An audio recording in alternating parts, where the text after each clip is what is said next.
it to myself. I have no explanation. Twisted games and tricks all tangled up and wasted. Double down in the bus, sucked into faking patience. Haunted dreams awake still. I love to be so hated. I did it to myself. I did it to myself. I did it to myself. I did it to myself.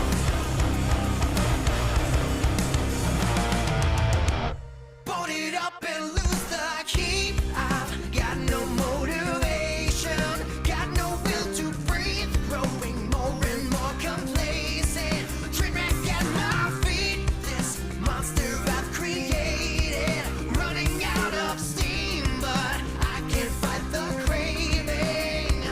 So on and on, I train alone. The pain had slipped away.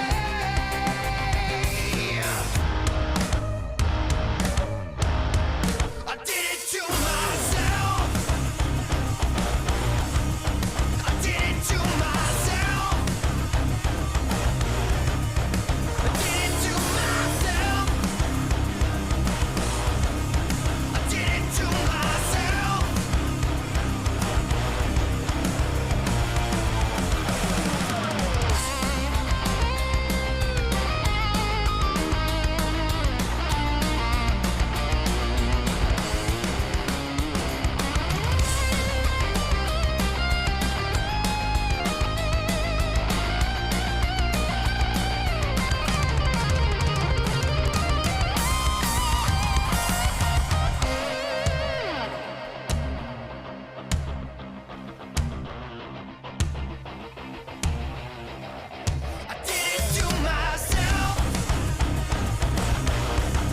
I did it to myself.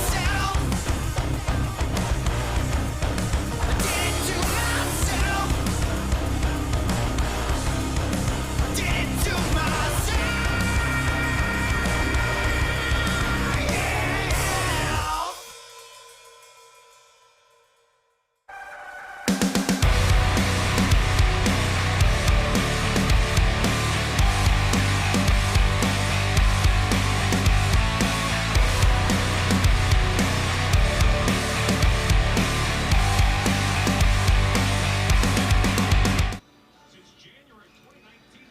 All right. Are we good to go? We in? We're in. All right. Like literally puck drop is when we get on live, Max. Which camera should I focus on? My live stream camera or my headshot camera? My wide shot? Where are we going? Or just look at possibly the game. Or just look at the game because it's on. Because Philip Tomasino is going to be scoring. Philip, yeah. So very, very quickly. Really interesting little development. Me and Max are watching this TSN broadcast here. Shout out TSN. And like 2 minutes before the game's about to start, they finally talk about the Predators at all.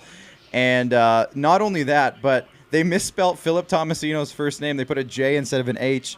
So now he's Swedish, and he's actually Philip Tomasino. That is a tough look for whoever's on the graphics department. I'm just telling you. I hope somebody points it out. Oh, yeah. Well, we are. Well, you We're better pointing it out send right him now. a tweet. Send him an angry letter or something. I don't know, man. Again, are we going to be mostly looking at the wide shot, boys? The wide shot mostly? Whatever is live. I'm just wondering what Jordan's looking at. Like, what are you going to be mostly on, Jordan? Okay, so we're going to be going here. So anyways, the plan here tonight was, you know what? I'm a Leafs fan. Max is a Predators fan, obviously. We got the jerseys on set here. We're in a different location. We're actually upstairs at the IKS studio, kind of next to Darren DuPont's office. Oh, Preds 2-on-1. Woo! That was almost Did that Philip go in? Tomasino. I told you. I could have swore that went in. I might have. How did it hit the post? I don't know. Cameron came up with. So we're figuring this certain out as save. we go because we've obviously never done a watch party before. So we're gonna definitely be. I got my TikTok live here. We're gonna have YouTube comments going over here, Facebook comments going over here. We got John Ohm, Jackson Seal, Katie Fleury's checking in, Derek Bonus checking in. What's up, Derek? Shout out to Chefy Bones. Jamie Anstey's checking in. Adam Schultz, of course. Our Facebook crew is all here. So what's going on over on our YouTube channel here, Max? I'll check it out. Why not? Good work. What are you thinking, Max? What are you thinking for tonight's game? I think it'll be a tightly contested affair. I mean, when you look at just both teams and the way they're constructed, it's star power, obviously, versus raw power in the sense of work ethic. That's the Nashville Predators' identity. So, I mean, when we look at the team top to bottom, Roman Josi obviously carrying the puck right now. He's the top-end skill that the Predators boast, and Philip Forsberg being out. Not going to use it as an excuse. The Preds have won 8 of 9 anyway. Yeah. But, yeah, I think we're looking at a one-goal game here. I think we are. I would love to see a 3-2 game. So, like all game long, 3-2. both of us are on the edge of the seat because a blowout either way is going to suck. Well, I don't know. I saw Steve Dangle's video from like 2013 when the Preds were not a very good team and a certain score was like 9-2. 9-2. I wouldn't mind that either. I'm kind of a famous vindictive video. person, especially after the Rams game last night. So We that's have, how we're going to talk about that. We have my boy Corey Fitz checking in on our YouTube page. Good. Frostin' time. I'm not sure who that is, but Frosty it time? sounds I like a love great Frosties. time. We should crack a Hashtag couple no of frats. Frosties. Did you say that you're still on your break? Original 16 wise? We shouldn't have too many because the roads are a we little crazy. Can't. So, Simply I mean, can't. if we had some now early and then, let it settle, we might be okay. We'll see how this first period goes, and we'll go from there. It's So one of far- those play it as we feel kind of So nights. far, the Preds they have a nice pace going on here Oh, yeah. tonight. They will. They had that one great chance. You said it was Tomasino with the shot. There's Fahilip Tomasino, yeah. Philip Tomasino. Yep. So that's Preds are going to empty the tank tonight with the Ottawa Senators news of their games being postponed this week due to a COVID Predators were outbreak. involved in that. Preds were scheduled to be in Ottawa for Thursday night, but that game's been postponed. so give her yeah, bones here tonight. exactly. Give her 100%. Sheffy bones. No team like, what do they call the Leafs? They call the Leafs a lot of things. I know, exactly. what are you trying to refer to? No, that's all I wanted. Exactly. All right. So if you Well, yeah. are I watching, think this was in, it's Clark. Daily Sports Up. Daily Sports Up from Oh. TikTok. That's frosting time. If you guys are watching on YouTube, did it hit the post? I should think probably watch so. the replay. Hey. Oh, That was so an inch close. away from hitting Campbell's other pad and bouncing in.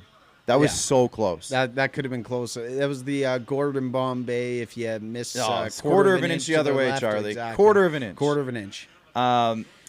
The Leafs haven't had much going offensively yet. We're finally seeing, or I don't know if honestly I missed the first couple minutes because we were just kind of getting this off the ground. But Matthews is out there now with Marner. Obviously, that was kind of the big news about the lineups today in practice is that Marner is back with Matthews and they're giving Nick Ritchie another chance. So obviously there's a bit of frustration with the Nick Ritchie going back on the first line, simply because he hasn't really lived up to his $2.5 million contract so far. But at the same time, Max, I mean, I'd love to hear your thoughts on this from an outside perspective. Engvall with a chance but misses completely, doesn't even get close to the net. From an outside perspective, from your perspective, Max, if you had a $2.5 million forward that he came off a 15-goal year last year. He's not a slouch necessarily, depending on who you ask right now. But Nick Ritchie, for example, would you, if he's not clicking right away early in a season like this, would you want to put him on the fourth line and just let him rot there? Or would you want to try to put him into positions where he could succeed? Well, this is actually a really good question to ask me because prior to this season, we had two $8 million contracts that weren't Right. exactly living Yeah, up exactly. to You had what more their standard pressing was. issues. Obviously, Johansson and Duchesne have started this year well, but when it comes to Nick Ritchie, I don't know. Again, $2.5 million, it's too early. We've talked about this many a time. To your chagrin, you don't like it when I say it's too early. You got to give this kid a chance, right? $2.5 million is not a nothing investment, especially when you look at the way that the Leafs are constructed cap-wise. Yeah. You are going to have to give him some opportunities, especially in mid-November, right? Yeah. We're not even 25% of the way through the season yet, so I don't see why there's no reason not to give him a chance on a top 6 role or even a top Right. 9. But there's no point in burying him on the fourth line, right? I mean, at the end of the day, you're just suppressing what that potential is, and we I know think what it is. It's 15 goal It's 15 potential. yeah, exactly. Right? For $2.5 million, if you can even get 10 to 12 out of him, that's pretty good production. So. Yeah. And you got to remember, too, like Nick Ritchie, let's look back a few years, back to his draft year. There was a lot of people in Leafs Nation really upset that they picked Nylander over Nick Ritchie. Now, obviously, that worked out okay. Yeah. Long term, it worked out okay. But Nick Ritchie was being dubbed as the next big power forward. because again, he scored a ton of goals in the Ontario Hockey League is what I'm trying to say. Peterborough Pete? Yeah, exactly. He was a Peterborough Pete, and with that in mind, I mean, he was a huge dominating forward, so of course he better have dominated the OHL, but he put up some huge numbers. So he is a guy with offensive flair. He's not just a big body to go out there and bang and throw his body around and hit a bunch of guys. I got to be careful what I say. But he isn't just a big, bruiser, power forward. He's a guy with offensive touch, and he just hasn't clicked. Now, the last couple games, just because I've been watching, he's had some good chances. He's been creating a little bit more. But at the same time, 16 games in, he hasn't scored a goal. I think it dates back to even last season since he scored a regular season goal. So it's a frustrating time for him. I can't imagine him, Ontario boy coming home and hasn't been able to produce. But anyways, that's one storyline going on tonight. Well, we talk about that, though, with the market, right? It's the pressures of the market. Every time somebody enters it, right? We were listening to the pregame interview with Ondrej Kase, and obviously, even though he's not from Canada and Toronto, he feels that pressure, obviously, too, even coming in on a bit of a less of a stake at whatever his average annual value is. What is it, $1.5 million? So, I mean, it's just sometimes when you look at it, there's the guys like the guy carrying the puck, Jason Spezza, right now, who absolutely thrive coming home and obviously contribute to the success of the logo on the front of the jersey nearly every single night, even in a $750,000 league minimum capacity. He should be making $2.5 million a year still. My goodness. Yeah. But when it comes to, again, these new pieces, it's got to be. You got to have more of a leash than 15 games into the season. It's still early. Here we go, Joey. So your boy Ryan Johansson just zone. I'd call that a bit of a dive, but that's fine. We'll see the replay when they show it. We will. We're heading to a commercial break here, so this is a great time for us to look at some comments. And actually, Max, our YouTube is popping right now. Good stuff. Popping. Some of our highest view counts so far since we got our new YouTube channel. So I'm gonna thank everybody on TikTok for heading over to our YouTube stream, youtube.com/the SquadCast show. You can check us out there, and we'd greatly appreciate if you hop over there and subscribe right now. If you're watching right now and you haven't subscribed, hit this button. That'd be awesome. But let's give a shout out to some of our viewers over here. Gorilla Man 1959 says, "Hey Clark, he was around the last time the Leafs won a cup." 1959. Good one, Max. Or Roman Yossi. Anyways, a lot of these people are going to say hi to me just because they're coming from my TikTok feed, but make sure you say hi to Max too. And if you don't follow Max on TikTok, he's promised me one day he's going to start creating more content over there. And when he does, it's going to be absolutely fire. So you guys need to get on it now. It's like an early investment type deal. At MaxRitz1994, right? I don't know. I haven't even I think that's what it is. It's been a while. LeBlanc James is tuning in. Your buddy. Actually, you know what? I'm going to turn the TikTok feed to Max here. LeBlanc James has said, "Can I end Max's career?" Because I don't know. That's going to take a while there, LeBlanc. Give it your best shot, though. During preseason, Max made the claim that he didn't like Drake Batherson's contract, and Drake Batherson's off to a great start, Max. Yeah, he is. And LeBlanc. I did tell LeBlanc that you texted me. He was ducking me, though. I don't understand that. LeBlanc, I'm a friendly guy. We can have a chat about these types of things. It's okay. I told James, I texted that you texted me and said I might have to make an apology video. So might have to. Let's just see. We're having fun. Again, it's very early. We're having fun here. We're having fun. Either way, would you rather be on I'm YouTube finding or it flattering, TikTok? though, that LeBlanc thinks I have a career in this. This is specifically for free. I do this out of the goodness of my heart. Yeah, we're not making money off this. No. He says all good boys enjoy the game. That's James. Good stuff. See, hey, James is a good guy. You know what, LeBlanc? The next time the Sens play, I hope you enjoy the game too. We almost had a chance to combat on Thursday. That's evening, it, Max. The Predators were going to play the Sens, and now wish it's the all Sens all delayed. well. Hopefully they get better, because obviously that means things not just for the Sens but the entire NHL. Exactly. In terms of the Olympic schedule and rejuggling they may have to do if too many more instances like this. Honestly, that's maybe a good topic that we should touch on really quick, Max. Is I don't know if everybody watching on Facebook, Janelle Barkman's checking in, Jamie Anstey, Craig Hack is here, Myron's checking in. On YouTube, everybody watching, Matt J is tuned in, Corey Fitch, that Leafs guy 69, great name. Leafs are on a power play here, but as the Leafs are on a power play, there is I got a quick spoiler over on my YouTube feed, actually, that way should watch. So clearly our feed's on a delay. Austin Matthews from the office, right at the hash marks almost, gets a nice shot away.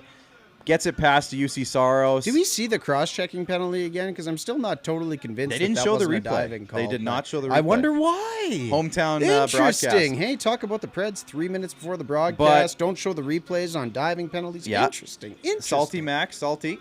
It's however, early. Again, it's early. It's early, Max. You give Austin Matthews that much time in that spot, that's going to happen more often than it doesn't. Hey, great for fantasy, tough for the logo on the front of the jersey. Okay, right now. so It's I fine. just It's got a fine. report that what we're watching right now is about 25 seconds behind actual 25 live. is not that That's bad. okay, though. I mean, considering we almost didn't have it, like minutes before we went live, Yep. it's better than not having it. Exactly. So We do what we can when it's We're just going going to to keep trucking. We're just going to keep trucking. Oh, Brady Deniston, I'm getting my opportunity. Favorite type of bread? A good, warm Italian focaccia bread. Got to have one of those authentic Italian focaccias. Make a video. Anyways, so YouTube's popping off. Jordan Blodger Productions says on YouTube, I wonder if we'll see the boys in the control. Can we show the boys in the control room? Again, I don't have a program feed, so if you switch it, I'm gonna be a little bit of delay. So, are you gonna be? Can we do it, Jordan? I can't hear we you. sure saying can. it. There he is. So there's our boy in the Jordan. back. If you're watching on Facebook or YouTube, switch it back on you, Jordan. There he is. Jordan's in the back. I'm in the back. So we got the full setup here tonight. Like we even got Jordan. This is all Jordan's stuff. So Yeah. shout out to shout out, Jordan and not just and Jordan, Rolf. but Engineer Rolf, our boy, Yep. for setting all. They stole computer monitors from places in this studio that I didn't know we had computer monitors to set this all up tonight. The only downfall is we don't have a program feed, so we can't see what Jordan's doing. And when we do have a guest on, we won't be able to see the actual guest. But we'll make do with it. We'll figure it out. Pierre Engvall again, not hitting the net. Classic Engvall move. And then he actually almost scores. Oh, thank goodness. Not for bad. Saros on that UC one. Saros coming up big. Now, again, Engvall is one of those guys who loves shooting it right at So the what logo. did that licensing deal look like, Clark, in terms of the TikTok sponsor on the Toronto Maple Leafs helmets? Did you Yeah. do any research on that? As Like to how much what- money they would make? Yeah. I think the average helmet sponsor is like $3 to $5 million. That's not bad. That's not nothing. Hey, that's Nick Ritchie's contract. That's Nick There Ritchie's you go. contract. TikTok's Exactly. paying for Nick Ritchie. Enjoy More or it. less. It's not going great so far, but he's still. Ooh, you they're got still four paying guys for that it. make $10 million plus on the team. I They'll know. be fine. You can carry Matthews Nick is Ritchie. scoring tonight. We're good. Exactly. I'm okay with that. Easy Morgan. Easy. Morgan with a little Easy. try to flip it out front and see what happens with it. Now, Max, tell me a little bit about this, because one of the biggest storylines with the Predators right now is Philip Forsberg.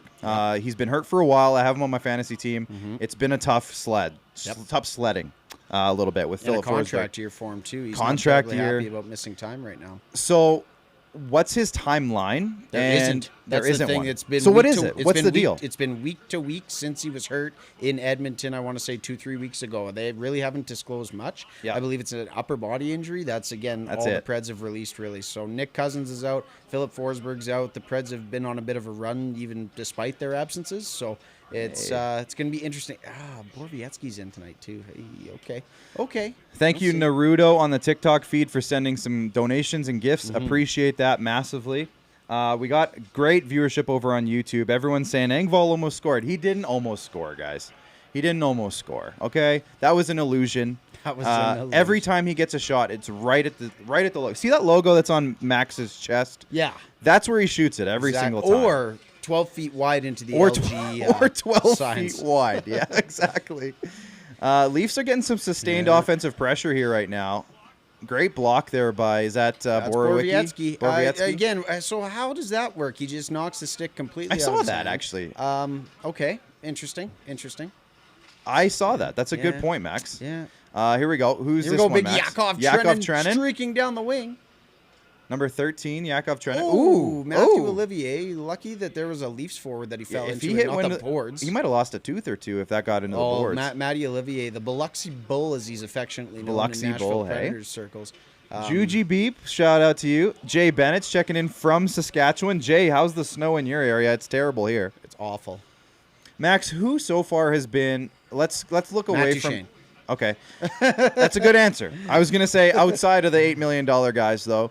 Who's been a guy that you've really liked so far, and maybe came out of nowhere? Like, I don't know. I'll let you answer this how you want to. Tanner Jeannot, we had him on the show, Jeannot. friend of the show, man. He's honestly, Yeah. he's been a stud from day one since he arrived in Nashville. Early on in the season, the only sort of knock that there would be, and again, I don't even really consider it a knock, it's just part of his game, is he's an aggressive player. So he was drawing a couple of penalties that were maybe due to being a little over-aggressive at times, but at the same time, you can't really knock it because that's the identity of the players. So when it comes to Tanner Jeannot, though, he's been a lightning rod. He's quickly become a very, very big fan favorite in Nashville Predators fan circles. So, I mean, I just hope to see him continue to build on this really hot start and hope he continues it because he's a fun player to watch and he's a very important player for the role that he plays. He can put the puck in the net. He can lay the body.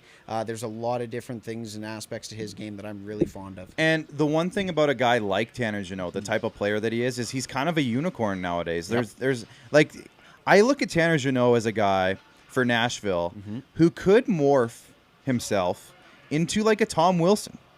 What do we got here? There we go. You got that Tanner? Jeannot knocking down. Who was that? David Kampf? What are they whistling down here for? Just a whistle? Just a random whistle? But anyways, There's a couple tie-ups there. I thought there was going to be a penalty called at some point on that. But yeah. I look at Tanner Jeannot for the Predators, though, as a type of guy. Yeah, look at the Brooksy jersey here. Just TikTok's going wild right now. Do you hope you get him back? Without question? Is that an automatic? I want Adam Brooks back. Yeah. And the thing about Adam Brooks, of course I want him back. I'm a little bit biased, but of course I want him back. And the thing is, our likes are at just over 10,000, Papa Moster. So keep them coming. Keep them coming. Just over 10,000 for the likes. With Adam Brooks, the benefit to the Leafs is that if they are able to claim him on waivers tomorrow or today or whenever, however that works, whenever the claims have to be in by, they can actually send him directly to the minors, and no other team can do that. If anyone else claims him from Montreal, they have to put them on their NHL roster, put Adam Brooks on the NHL roster. So if the Leafs get him, and I don't know if there's some sort of higher priority for former teams, like the last team that had him, if they have a higher priority. I don't know if that's how that works or not. Maybe if somebody can look that up.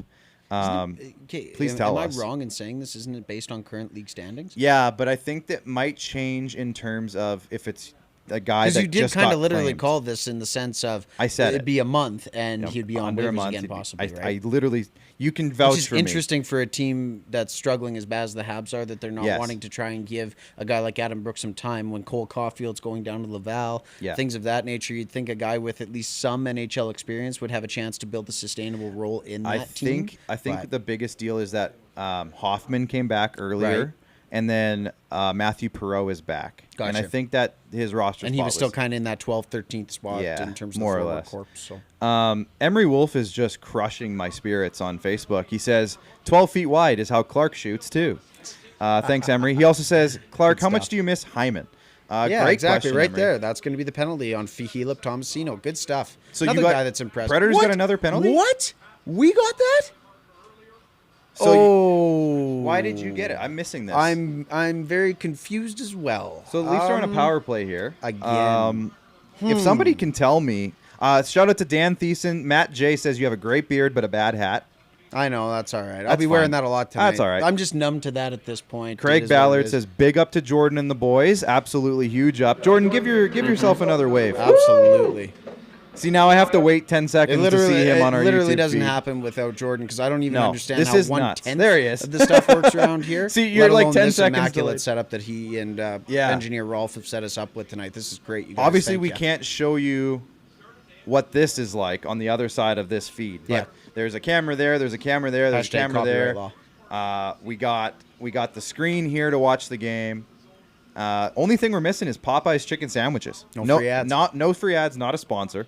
But that's what we're waiting on. We've been waiting over 2.5 hours now for this order to get here. And we've been waiting over 2.5 months for a sponsorship call. And that we need a sponsorship. Shout Just out. delays. Just delays. So, I mean, if it comes, we might have to take a 5-minute breather, crush the sandwiches, and then come back on live.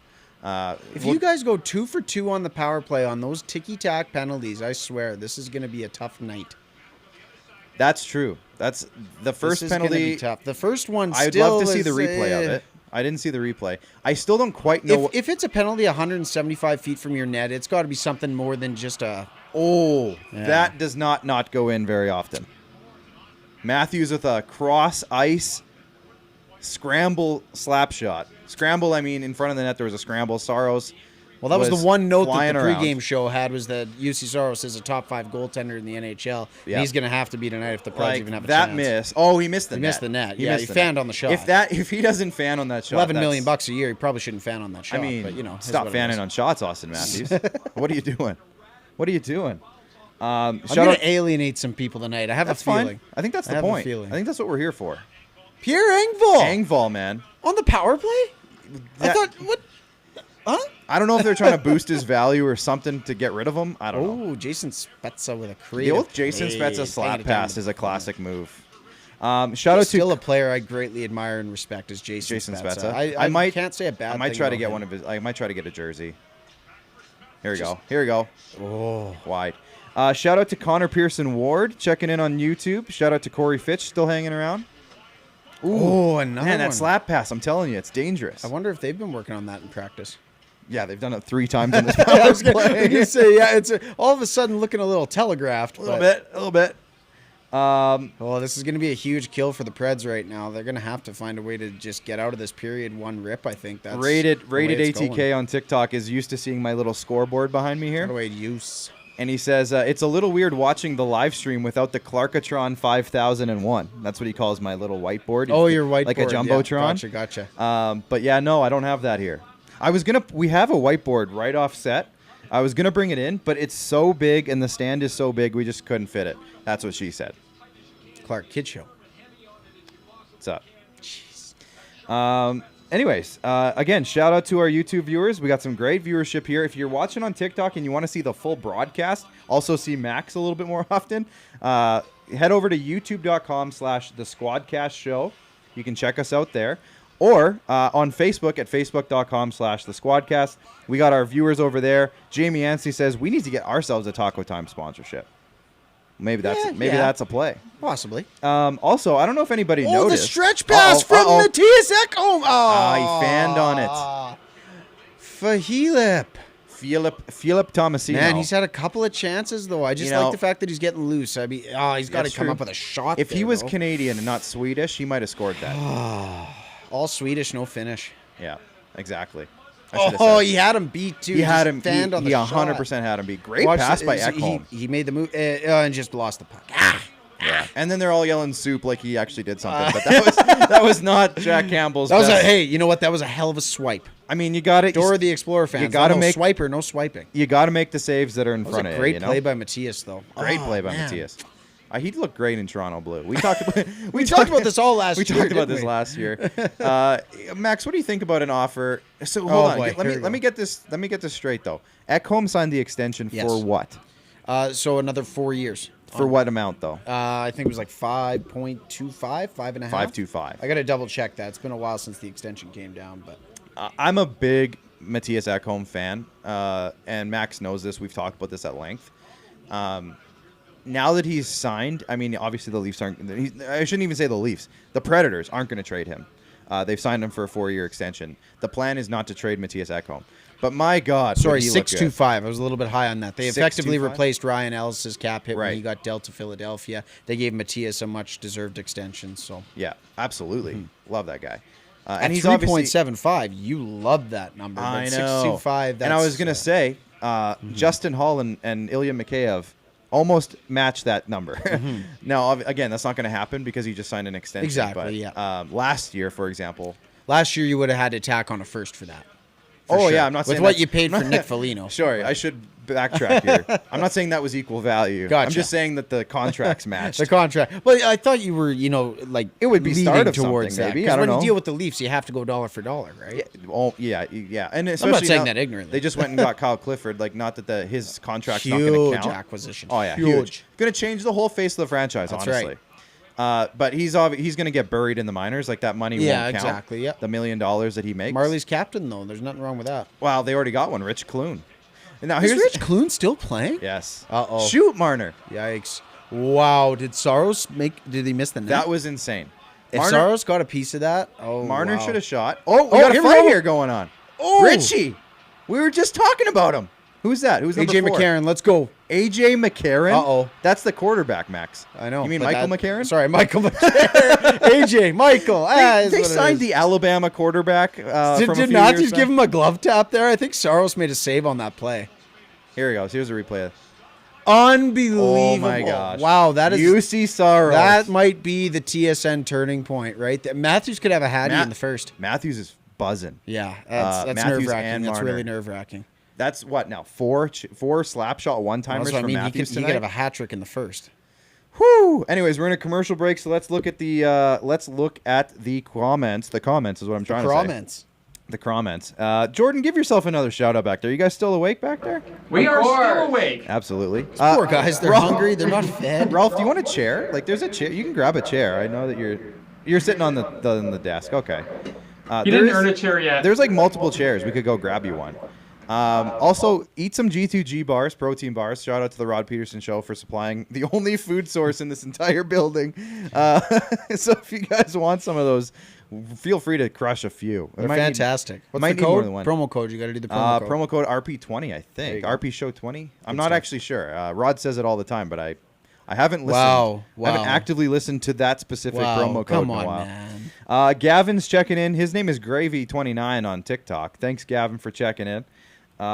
Again, Myron's checking in. He says, Matthews has just whiffed on it a couple of times.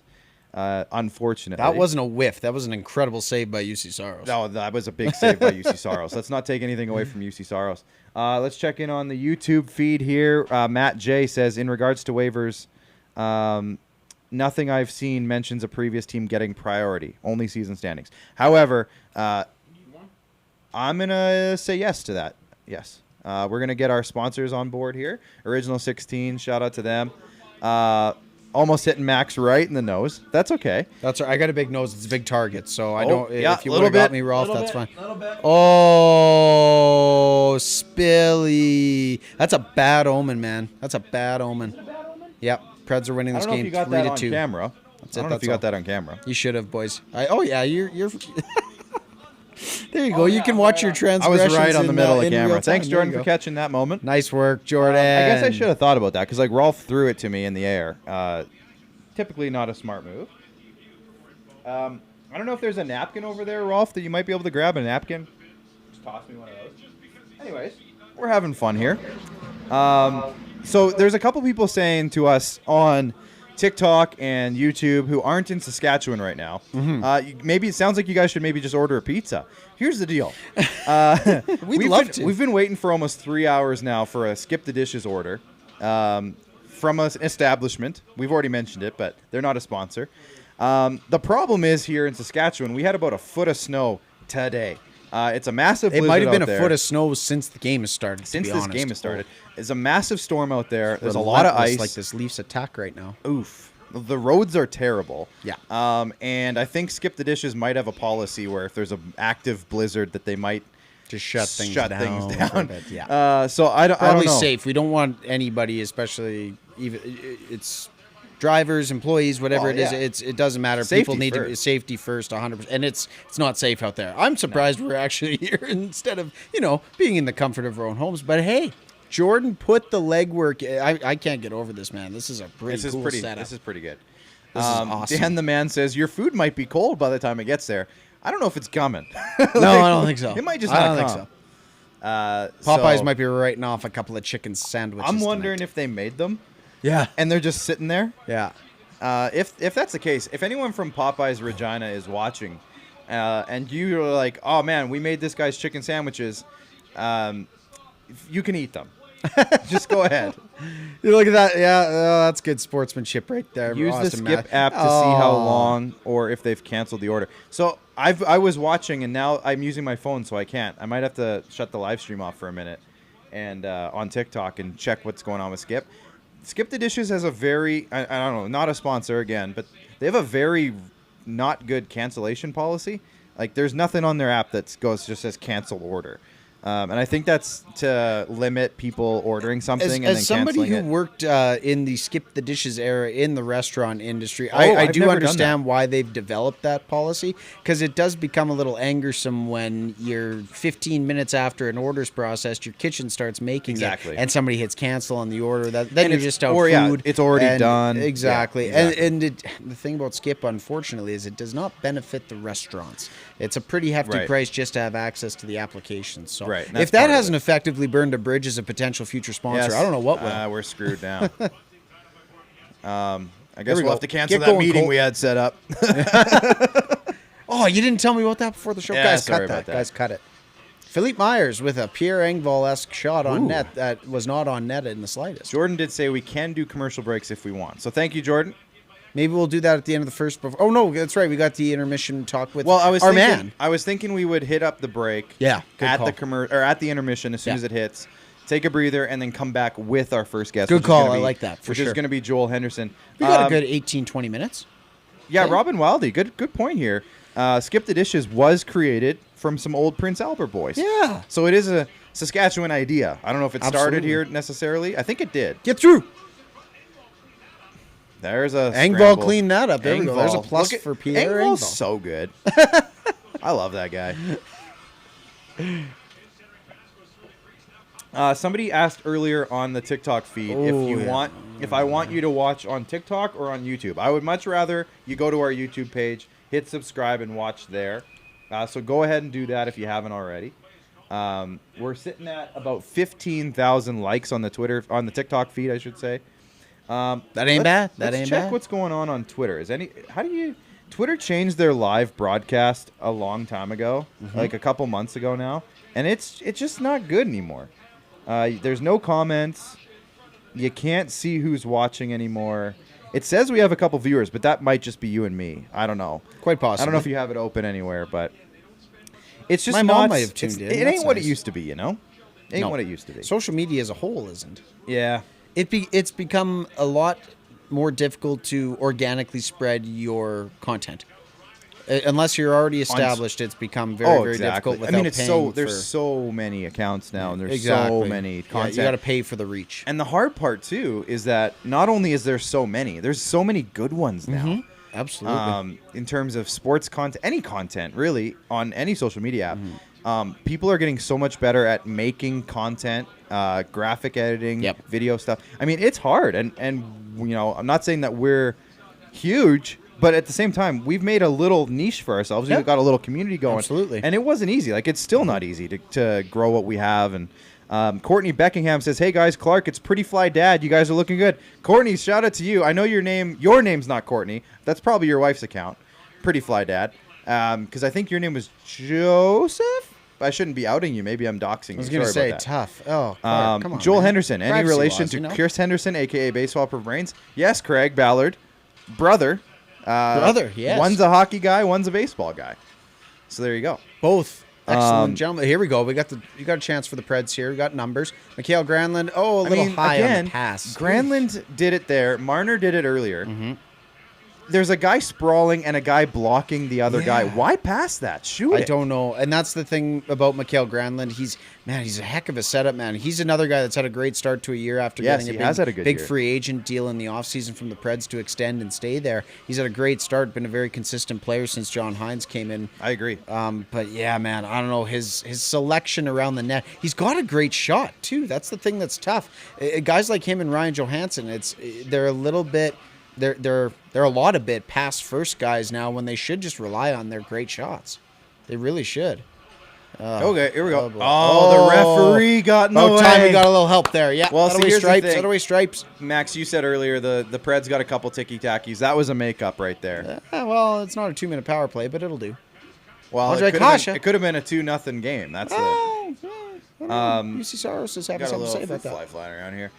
Shout out to Heck, no fruit Derek Bona checking in over on YouTube now. Sheffy Bones was on Facebook, Good stuff, also good on stuff. TikTok. Now he's on our YouTube page. Make sure you're all Yeah, subscribing. like shoot that puck, Shoot Granny. that. He's gotta shoot that Shoot puck. the puck. There's no right point forcing it. Right there, exactly. Shoot that puck. I mean, Brody's the right pass there. was almost there, but again, Like, if yeah. Willie Nylander doesn't get in the lane there. But what was his thought process there for Mikhail Granlund? Because he his passes thought process was pass first, He and that's passes the thing. it 2 feet in the air. Yeah. Do you really think that's going to be a converted chance? And I mean, again, we all know this game, right? Especially at the highest level, You things never happen fast. But yeah, I don't know if I'm Granny, I'm shooting that puck there for sure. The Mayet fam is checking in. They're a TikTok group as well. Thanks for checking in on YouTube. Jaws49 from TikTok, in case you kissed it, Clarky. He meant missed it, but he said kissed it, so I'm going to call him out for it. He's the Grammar. one who said nice beard, bad hat. Love it. Nathan Boyer? What's the score? The Leafs are up 1-0 on an Austin Matthews power play goal earlier in the first period. We are approaching the end of the first period, so we're going to take a That was a commercial fast break very first, holy soon. man. Not yet, boys. Very soon. And then, I don't know, can you guys yell at me? Is Joel Henderson in? Jordan, shoot. Do you have Joel's number? I do not. I gave Joel Jordan's number, but I didn't give Jordan Joel's number. Oh. So, classic producer Clark move there. 50% of the way there. I don't know. Kyle's checking in on TikTok. Yeah, Joel will check in. He'll log in. He'll do it. He's a reliable fella. He will. I chatted with him earlier today. If you build the live stream, they will come. Yeah, Joel will get in here. Well, we didn't build it, though. Jordan did. So. Jordan, what access, just yell at me again, what access do you have to, like, any social media accounts? Oh. Just your own? Oh, an Okay. ugly one at the end of the first would have been nice there. Well, you know what? I have Facebook right here. Why don't I just send him a Facebook message? Overthinking it, man. He is starting to Overthinking log it. in? Like Sean McVay Okay. last night. You're overthinking it. Perfect. Well, here's the deal. Intermission one. Leafs are up 1-0. Max, let's do a quick, 90-second breakdown here. What are your thoughts from the Predators' perspective in one period so Lack far? of execution, right? Philip Tomasino, a minute and a half in, had a chance to put the Preds on top. And I mean, again, it is what it is, right? It's hockey. There's going to be some penalties called that you don't necessarily love all the time. I'm assuming we're going to see some sort of even up call at the start of the second. You just kind of know that unless it's something blatant on the Preds side, the Leafs might be getting one that maybe they don't fully deserve. That's just the way hockey tends to go. But yeah, I don't know. At the end of the day, it's seeming like we got a chance, but this game is easily 2, if not 3-0 without UC Saros in net. Yeah, and for the Leafs, they've had some really good opportunities again on some ticky-tack power plays. We'll give you that. Matthews converted on the one, had 2 other great chances that didn't go in, and UC Saros, great saves. Yeah. Marner, he passed one over again. Matthews whiffed on it. Or was that the one that was the unbelievable save? It was one of them. Again, Matthews was all over the place in that Matthews first is period, buzzing. man. That had a chance to be an all-time fantasy period right there. If you're Sheldon Keefe after this first period, you're already liking the Marner back on Matthews line idea. It's working okay. And Nick Ritchie gets in a fight. We should mention that. Nick Ritchie gets in a fight with your boy, AJ McCarron, the quarterback for the, I don't know what team he's on anymore. Titans? Jets? I don't know. Maybe he's retired at Falcons? this point. I don't know. You know what? I think the Falcons signed him, and then he broke his ACL, or tore his ACL or something. Anyways, we should take a little break. Guys, is Joel ready to go? Still trying to log in. Okay, he's having an issue, but we'll figure it out. Let's go ahead and take a break, gentlemen, and we'll see you guys in a couple of minutes. How about that?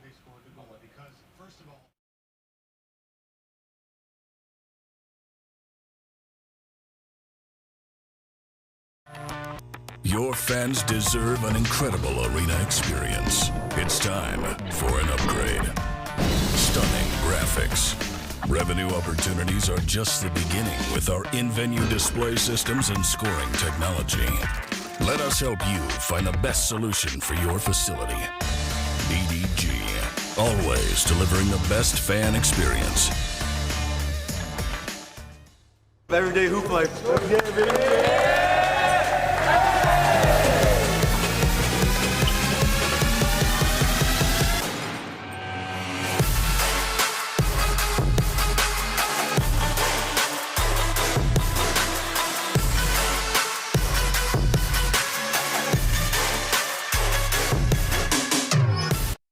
Don't rack your brain trying to source the equipment and materials you need for your business. Rockstar can operate your entire supply chain, from PO creation to expediting your shipments, all from our office. Leverage the buying power of the Rockstar Buying Group to not only save money and time, but also the headache. From gloves to glue, we can provide it for you. Find out more at rockstar.com. Lot of sun, smoky in the air, that's a lot of pine. Big time, big time, big time, big time.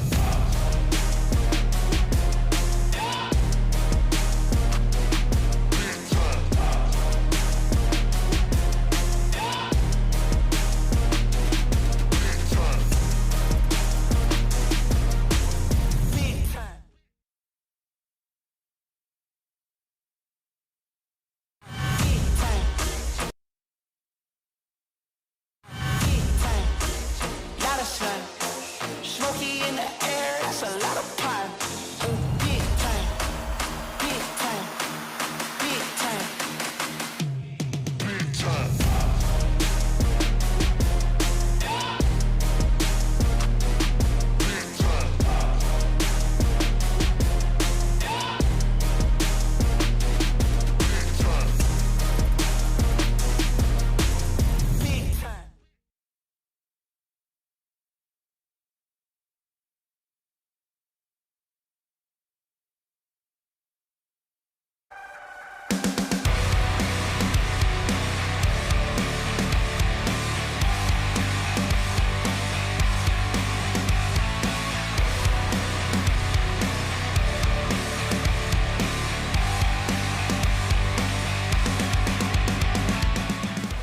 Okay, welcome back in, Max. We got some refreshments in the break here. Yeah. We're trying to figure a few things out.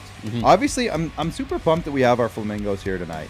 It's great stuff. Shout out to Rockstar Supply Chain Solutions. Shout out to IKS Media. We are in the studio. We're just in a very different space than we're normally in. So shout out to IKS Media, IKS, all the things that they do, Creative Works, etc., etc. Shout out to Original 16. We got the beverage. I got a beverage. Just having, I think, probably just the one tonight, considering the conditions that are outside here in Saskatchewan. A little crazy. So we're going to do that. Shout out to Great Western Brewery. You got the water here. Not a sponsor, Canadian Tire, but the water bottle's good. Yeah, that's why I asked for the SquadCast logo. Whoops. Oh, you needed a sticker. Yeah, I blew it. Could have put the sticker on there. And shout out to Hoop Life and RBI as well. Shout out to Hoop Life, who just opened their brand new facility November 12th. Andrew Gottselig in the team. good. It looks amazing. Looks good. Yep. As soon as Joel Henderson is ready, we're going to get him in. Jordan's going to... He's almost ready. So I'm going to put on these headphones very soon. We're going to bring Joel in. We're going to talk some hockey. We're going to talk NHL, WHL, NHL draft. Connor Bedard gets his own topic. Jack Eichel trade. He's got some thoughts on that Good because stuff. he's a big Peyton Krebs supporter. Of course. Yes, of course. WHL, of course. So as soon as he's ready and it's going to work. Okay. So here's the deal. So this is going to be really interesting. So we can hear Joel. I'm going to just get these headphones fitting. But we're not going to see him. Yeah, this So will be interesting. This is going to be a voice chat for us. I might be able to see him on our feeds. He disconnected. Okay, so we'll hang on for Joel. But it's going to be really interesting when it happens. I promise. It's going to be a unique scenario for us. It's like the Jack Eichel trade. You know what? It was very, very interesting when it happened, but the lead up to it got, it is what it is. There's a fly buzzing around. And no fruit to speak of. I don't understand But the worst part is that Darren DuPont, shout out to Darren, has all these plants. There's like, for those who are Rod Peterson Show fans, this is the lobby of our studio. For the Rod Peterson Show is on this side of the wall. That's where the studio is. And hey man, Darren, fruit flies are part of the area, feng shui. Yeah, right? the fruit flies make it authentic. Oh, yeah. Darren has like 30 plants in this hallway out here. And he waters them all the time, but what they do is they attract a bunch of flies, and we can't seem to get rid of them. So we just live with it. Do you think the studio is going to get buried tonight? Like I feel like we might have to barricade ourselves. We might not be in able to here. open the door to get out of here. Yeah. I did. So just a quick update on the skip the dishes order, because it is technically still open. I have not canceled it. It's gone from 76 minutes to 46 minutes to 51 minutes back to 46 minutes. All right. So it's making progress. It's still alive. As Dan the Man said on TikTok a minute ago, it might be a little cold by the time it gets here. I think we ordered it 3 hours ago. There's a microwave downstairs. I might send a quick Look at message. that, hey, with Mr. O'Neill, Jeff O'Neill set calling up, Matt yeah. Duchene comeback player of the year. Oh, is that what he's saying? He has Nice. been good. He's been good. Max, I'm going to let you take over. Jordan, you can go to Max's tight shot here. Max, give me a prognosis now. We talked about this. A prognosis. Prognosis. I'm not a doctor. I just play one on TV. I know. So we talked about this over text message the other day. You said you're ready to buy in to the season. You're ready to talk. It's not too early anymore. Give me your prognosis on the Predators, who are right now, as of before tonight's game, sitting in second place in the Central. You don't care about that, though. Not right but now. They've been performing well. They have some injuries. Give me your Predators breakdown through what, 16 games is it? Yeah, 16 games. Go ahead. And when it comes to the I'm gonna Preds, send a message this is to going to skip be the dishes. interesting. So it's a very good start, especially despite the injury status. Philip Forsberg, it's no secret, he is a catalyst in terms of offense for the Nashville Predators. But when it comes to who's been performing, that's maybe outperforming, that I don't want to say outperforming. They're paid $8 million each. Matt Duchene and Ryan Johansson should be playing like this, and it's great to see that it's finally happening. And I want to say it's, again, a big catalyst to a really good start despite a couple of key injuries. Nick Cousins also out. But UC Saros, man, that was the big question for everybody, especially outside of Nashville Predators fan circles, was Saros ready to be the guy? The fact is, he's been ready to be the guy for 3 years now. People just haven't been paying attention. This kid came up, he's got more shutouts than Pekka Rinne did at the age that he currently was, whatever stat you want to look at for that. This kid's a player, man. He may be small in stature, but he plays big, and again, a lot of Leafs fans will be integrated to that with that save in the first period. And again, if this stays a tight game at all, it's strictly going to be because 74 is playing on top of the world, and he's going to have to. That's just, again, the narrative for the Nashville Predators. They're kind of going back to an identity that David Poile coined the phrase the Predator way. At the end of the day, this is the way they're going to have to play hockey, the Barry Trotz style hockey. Yes. That a lot of people grew accustomed to. Low scoring, not super entertaining, but at the end of the day, winning hockey. So hopefully it can continue, and we'll see. A win's a win. I am told that we have our good friend Joel Henderson on the line. So let's bring him in. Joel, the unique thing about this is that we're only going to see you on my little laptop program feed. It's going to be on a delay. So there he is. He's in. I can see him now on a delay. Joel, how are you doing tonight, man? Link. It didn't work, and then it didn't work again. Messaged you, and then it didn't work again. So now I tried on my phone, and it worked. And it worked. But there was no volume, so hey, we're doing well. You can't hear us? Looks like he can't hear us. Awesome. There we go. Technology's great when it works. When it doesn't work, But Joel's looking great. oh, Joel looks fantastic, as and he always looks does. cozy too. Look Absolutely. Look at that backdrop. Looks. Got a setup going on, but So can you hear us now, Joel? Phone. You can hear us? I just don't know. You just don't know, hey? You had a so we good now? Joel, you can hear us now? yeah, I can. Yes, You're going to can. need the segue of all segues here, Clark, to He can hear us. He said you yes. can hear us now, Yes. absolutely. So how do we segue into the interview now? Now I segue into the interview. That's how I do it. Joel, we want to get you in here because we want to get some hot topics with you, because every time you come in, we get some great insights. We learn some stuff. And, there's a lot of really good rookies in the NHL right now. And I know you've been covering the draft now, the NHL draft, for a couple of years. Your focus is on junior hockey in Western Canada, but you have a good grasp of a lot of the European guys. One name I texted you earlier today was Lucas Raymond. Can you tell us about the hot start for Lucas Raymond in Detroit? And did you necessarily see this coming? I didn't see it coming, but Lucas is the kind of player who he makes everyone better. He's such a great complement player. He really doesn't have any weaknesses to his game, but that being said, he didn't really have any massive, this is going to carry me to success kind of things. But he's just such a smart player, so he learns to adapt to pace and play.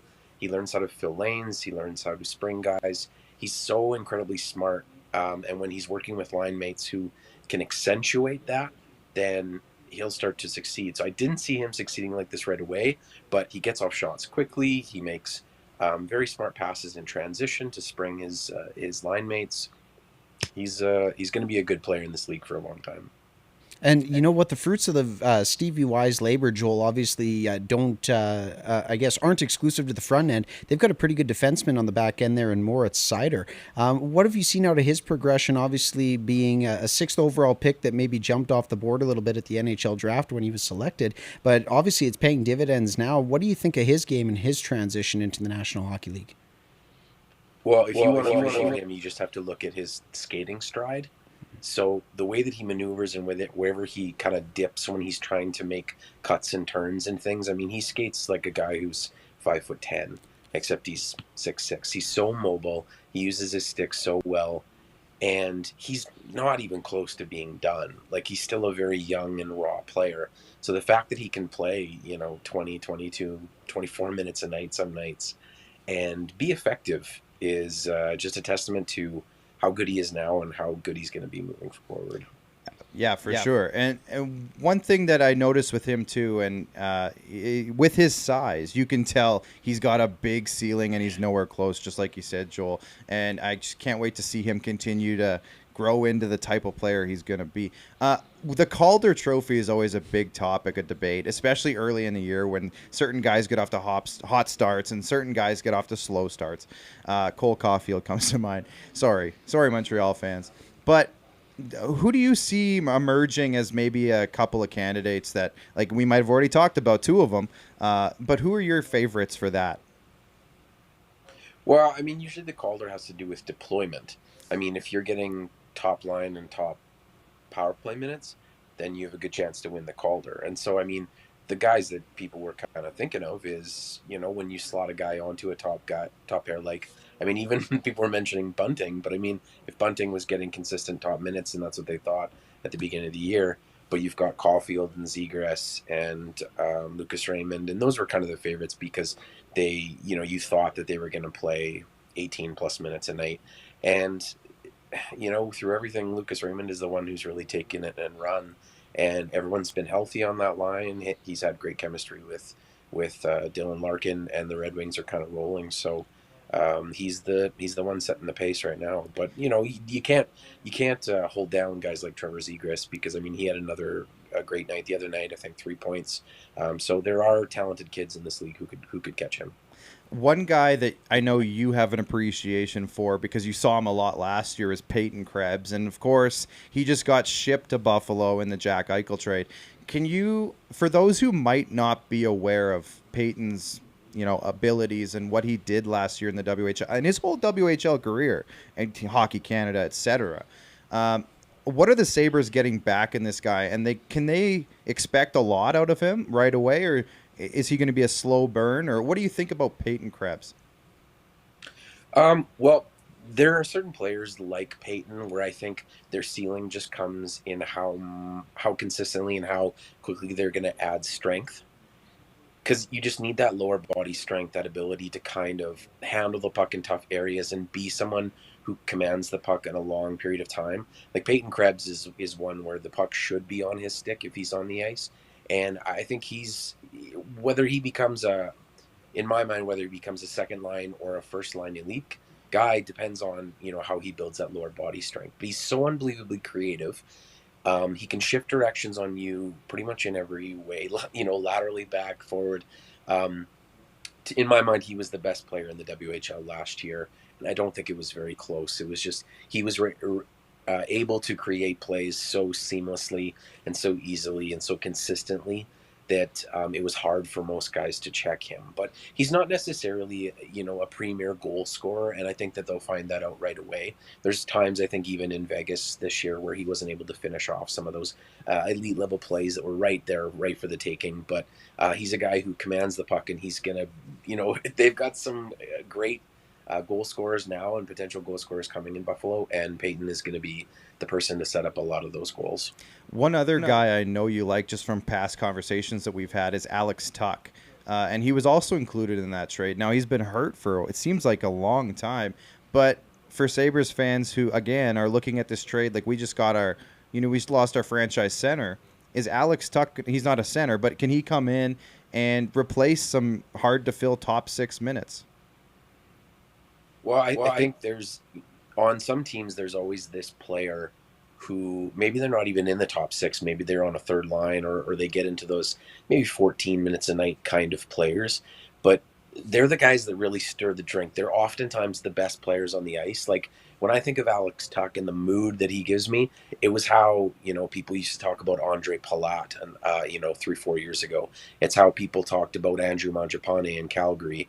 There's these guys that their depth down in the lineup, but they're so good, and that if you just gave them more minutes, they could really have a chance to explode. I think Andre Kasha was another one and Ricard Raquel was that way as well for them too. So there's these players who they end up being second, third line guys, but you never know what's going to quite happen when you give them more minutes. And Tuch, if he can stay healthy, he's a very, very talented player. I like that a lot. Now, Joel, we only have about a couple of minutes left, but I wanted to get this in here before we let you go. Connor Bedard, tons and tons and tons of hype around this kid. He had a great year as a 15-year-old in a very limited situation here in the hub city or the bubble or whatever you wanted to call it. And now everyone's looking at his numbers this year, and they're not quite there. And what's happening with Connor? I'm not too worried about him. He's still a young kid. He still has some great skills. What can you tell the viewers here about Connor Bedard from what you've seen this year? Because you have seen him in person a couple of times.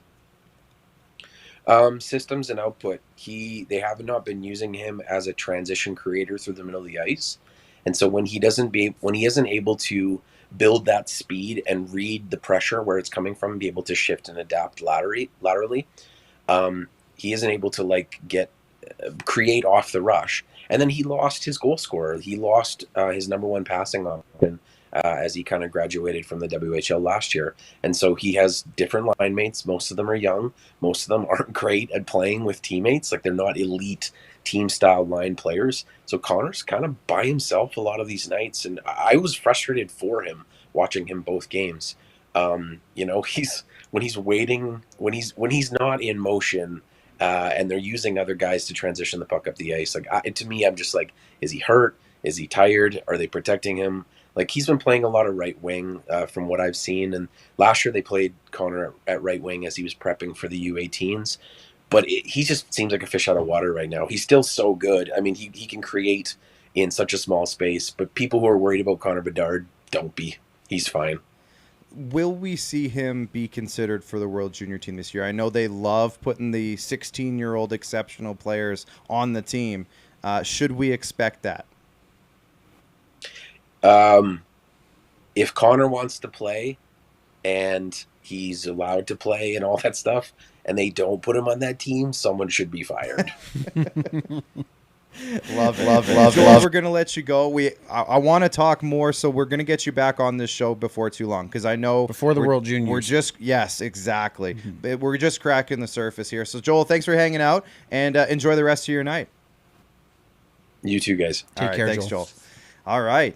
Unbelievable. Love talking to Joel. I always learn so much listening to Joel talk about. Well, and that's the thing. We really can't get it all in an intermission type of interview, right? There's just so much that's happened since the last time that we've spoken to him, and so much yet to happen when it comes to the upcoming NHL draft. Exactly. We didn't even get into Shane Wright and what his role is going to be on this World Junior team. And the other thing that I love about Joel too, right? And I guess maybe to borrow from his music background, we can get into the deep cuts with Joel, right? We get into the prospects that everybody learns to love in the second, third round that he is just so innately good at finding and talking about and evaluating, and that's what I really love about talking to Joel. On top of that, to build on that, I don't know if he's probably not listening anymore. He's probably gone.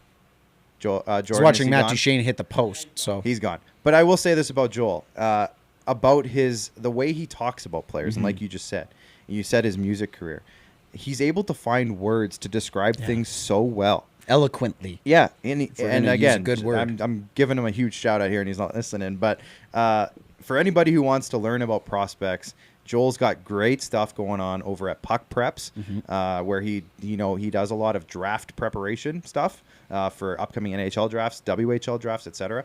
And he's like you said, he's extremely in depth. And when he focuses in on and he wants to learn about a player, he learns about the player. He gets in there. He puts in the work. So shout out to Joel. Love talking to that guy. We're going to have Craig Ballard coming on in the second intermission. And hopefully he can jump on a little earlier so we have a minute or two extra with him, because I know Joel had an issue or two with his connection. But at the same time, Predators on a power play. We barely even mentioned it. I know, Max, you saw the Predators had a chance earlier this period. We can turn the volume back up. Actually, Rob, can you grab the remote, Rolf, right there? Yeah, throw it. Just like the beer. That was on me. I should have caught that. Good hands. Good hands. Former ball player, producer Clark, ladies and gentlemen. Former first baseman, where my Yikes. job was literally to catch baseballs. I'm going to turn the volume up. We'll get some audio going so we can hear this. I think I had it at 25 earlier. Is that too loud, Max? Or are you good? No, not at all. I'm good. I'm I'll good, put good. this over here so that Rolf doesn't have to throw it at me again. But overall, right now, first we're back in the second period here. We're about 4 minutes into the period. We got our viewers back. Thank you, guys. They're all coming back from the commercial break, so thank you. What do you think, Max? Leafs kill a penalty. Their penalty kill has been stellar this year, I must say. But the Predators' power play has been good. Yeah, it's been all right. Again, right, they're not the most talented group in the league when it comes to star power, right? You got Roman Josi as a quarterback. I really love the deployment of Eli Tolvanen, though. It's been a bit of a slow start for him. He hasn't exactly had as many looks as you'd like to see and capitalized on the chances yet. Yeah. But with that being said, I really like the fact that they're developing him in that role as a guy that you could potentially look to on the power play. He does have a world-class shot. I'm really hoping he showcases it tonight so that the shot that I've been hyping up around the Nashville Predators world will finally be showcased. But when it comes to him, I really like the deployment there, and hopefully he can continue to develop in a role that will be a point-producing role once he finds a knack for the net here as things continue to roll. Oh, come on. What just happened? I don't know. This is just... So hold on. The ref is putting his hands up, which is usually a sign that something's going on. That's the... That just seems so broken, and... Yeah. I saw a couple comments on our YouTube feed that were like, watch, something happens. Thank you to the YouTube feed, by the way. Just so you guys know, most of you are probably ahead of us. The call on the ice is a good goal, but are they going to review it? I don't know. We'll see. And who scored it? Matthews? That was just a... They're showing Matthews a lot. That was a cluster mess of stuff. And So, Marner's in the net Marner's battling bumping with in. Yossi. Okay, but he's clear there. And then Marner turns her... Matthews. Okay, so Matthews got it. That did not go in. That is not a goal. You sure? That did not cross the line. What about the second time? The second time it didn't. Watch. Hold on. You don't That's think so? not in. Okay, we might not have a Crossbar. goal here, guys. We might not have a goal here. But just Hits a reminder. directly on the bar, across the line, not out. Saros What with about the this scoop. time, though? Because he pushes it back. No, Saros again. Saros, if that's not a goal. Oh, come on. Are you kidding me with this? They called it in on the crossbar? What? Right here? Nope, not in. Out. And then Saros does some nifty little maneuvering here Wow, with his this is leg. nuts. Just a reminder, though, if you are watching on the YouTube feed. Oh, we got the call here. Never crossed the line. UC Wow. Saros. Wow. Unbelievable. Now, here's the thing. The all-star in that moment, I know we're saying UC Saros, but it wasn't necessarily on him clearing the puck. It was him keeping it out when Marner pushed it back in. Exactly. That was the play right there. Wow. So, wow, that's crazy. And again, it's like I said it in the intermission, right? It's going to take 4 or 5 moments like that for the Predators to have a chance tonight. The Leafs are buzzing right now. This is a little tough to watch at the moment. The Preds are going to need a little bit of puck luck. One of those posts has got to bend in on Jack Campbell's Again, side I of the will net say here. it again, Max. The move to put Marner back on the line with Matthews so far has looked great. I think that's the 5th or 6th killer scoring chance that Matthews has had tonight. Mm-hmm. Now, I guess that wasn't necessarily his scoring chance. It was just a bouncing puck, and he got it. But at the end of the day, he put it towards the net. So he's on fire right now. And there was actually a really interesting point that was said by Jeff O'Neill when we were watching the pregame show. I think it was on Overdrive, actually, TSN Overdrive. Shout out to all those guys. But O'Neill said, they probably had a conversation with Keefe because it's Matthews and Marner. They wanted to play with each other during the Babcock era, and it never happened. Yep. And then when Keefe came in, they made the switch. And they said that, this is what Jeff O'Neill said. He's like, I've been in meetings with these superstar players, and they basically tell the coach who they want to play with. And then sometimes when the coach doesn't agree, they have to deal with that. But His thought process was, nice pass by Marner. His thought process was maybe they had a meeting and he said, okay, look, Sheldon, we get it. We understand that you were, breaking us up for a bit there. Put us back on a line together. We've learned our lesson. We promise we'll be good. And yeah, just let us show you that we're ready to do this again. And so far tonight, it's been a good sign. Mm-hmm. It's been a really good sign. Max, one question I have for you about the Predators. Mm-hmm. We talked about Philip Forsberg's injury issues earlier. They loaded up that first line earlier in the year with Forsberg, Johansson, and Duchesne. And it was looking great. It was looking really good. And Duchesne and Johansson have not slowed down since Forsberg's been out. So, man, who have they put with them is my question. Who have they put with? They've kind of interchanged a few guys. Jeannot's had an opportunity on the top line. Tolvanen's had an opportunity on the top line. They've mixed and matched a couple of pieces. They're still trying to find the guy to play there. Okay. But honestly, I like the fit that Tanner Jeannot showed. It was a game, again, another weird bouncing puck. Like, how many breaks are you guys going to get like this? I was just going to say, Matthews that just fell right in front. Oh my gosh. Spezza. Matthews had another chance a minute ago when you were talking there. Yeah. It's going well. Now, I notice if you are watching on Facebook, I'd love it if you guys wouldn't mind hitting the share button right now if you can. Share it with some friends. Tag some friends. Bring them in here. Our YouTube feed is buzzing right now. Easy, juicy. Thanks, everybody, for tuning in there. Hockey Smocky's tuning in. He says, I don't know why Matthews would care. He did just as good with Nylander. Interesting little fact here, Hockey Smocky. I like your name, by the way. They actually only combined for 1 goal total, Matthews and Nylander, while they were playing together. They looked good. I said this in a video today on TikTok. They looked good together. Mm-hmm. The line looks good because they're both offensively super dynamic. Yep. But they actually weren't producing much together. So that's an interesting little note that is not often, and that's not counting power plays because, of course, the power play is different, and they were clicking on the power play. But 5-on-5, they only actually combined at all for 1 goal. So that's just something to think about. But so far tonight, loving the move. Frost in Time says, you guys talking about the Jose Barrios extension at the intermission? Yes, we will. We have Craig Ballard coming in, Blue Jays analyst. Ooh, Matthews is there again. I didn't realize he was on the ice. Nylander's out there, which is interesting. What are they doing with the lines here? Matthews, Marner, Nylander here. What's going on with that? Just for fun? I think that's cheating. I don't think you're allowed to have like $25-30 million on one line, are you? I'm just kind of trying to count in my head the Predators, $8 million, $8 million, $6 that's million. 16. So $6 that's million. It. No, with Forsberg. Forsberg's not playing tonight. Yeah, but when Clark. he was, that was but that's not tonight. That was still $22 million. Tonight. Just saying. Yeah, that's not tonight though. They do that often where they just kind of flip the lines around and they throw that line out there. Sometimes it's been lethal, man. This is one of those ones where, again, it's going to have to be a sorrow show and a half for the Preds to maybe at this point eke out a 2-1 win. Yes. And the Predators, let's be honest, they've had some chances. It's not like they're getting completely shut down. No, they've had 4 opportunities where they should have at least counted on one of them. Has been buzzing a little bit.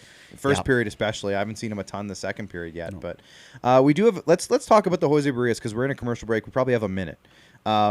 This makes the trade worth it for the Blue Jays. Oh, without a doubt. Signing Jose Barrios to a 7-year. And the best part is it doesn't kick in until next year. Mm-hmm. We still have him – the Blue Jays, I should say, still have him under his original contract this whole season, and then it kicks in. So – another cheap year out of Barrios, and then a 7-year extension at what, like $18 million a year? See, now this is the thing, though, when it comes down to there's been some developments anyway since we last spoke this morning about the extension. He has an opt-out clause after the 5th year, and there's escalators involved in the contract. It's essentially going to work out to an AAV of $20 million a year. He's getting REU So he can get bonuses? Pretty much bang on, exactly. More or less? Bonuses, he can opt out after the 5th year if he's outperforming the contract, which, I mean, when we look at Jose Barrios, it doesn't matter. It's not dampering my love of the contract and the love of the move. I'm just saying there's some components that it definitely looked amazing when it was a 7-year, $131 million extension. But Jose Barrios is a very good pitcher. He knows that he's got a good agent that got him a good deal, and he's deserving of it. Well, yeah.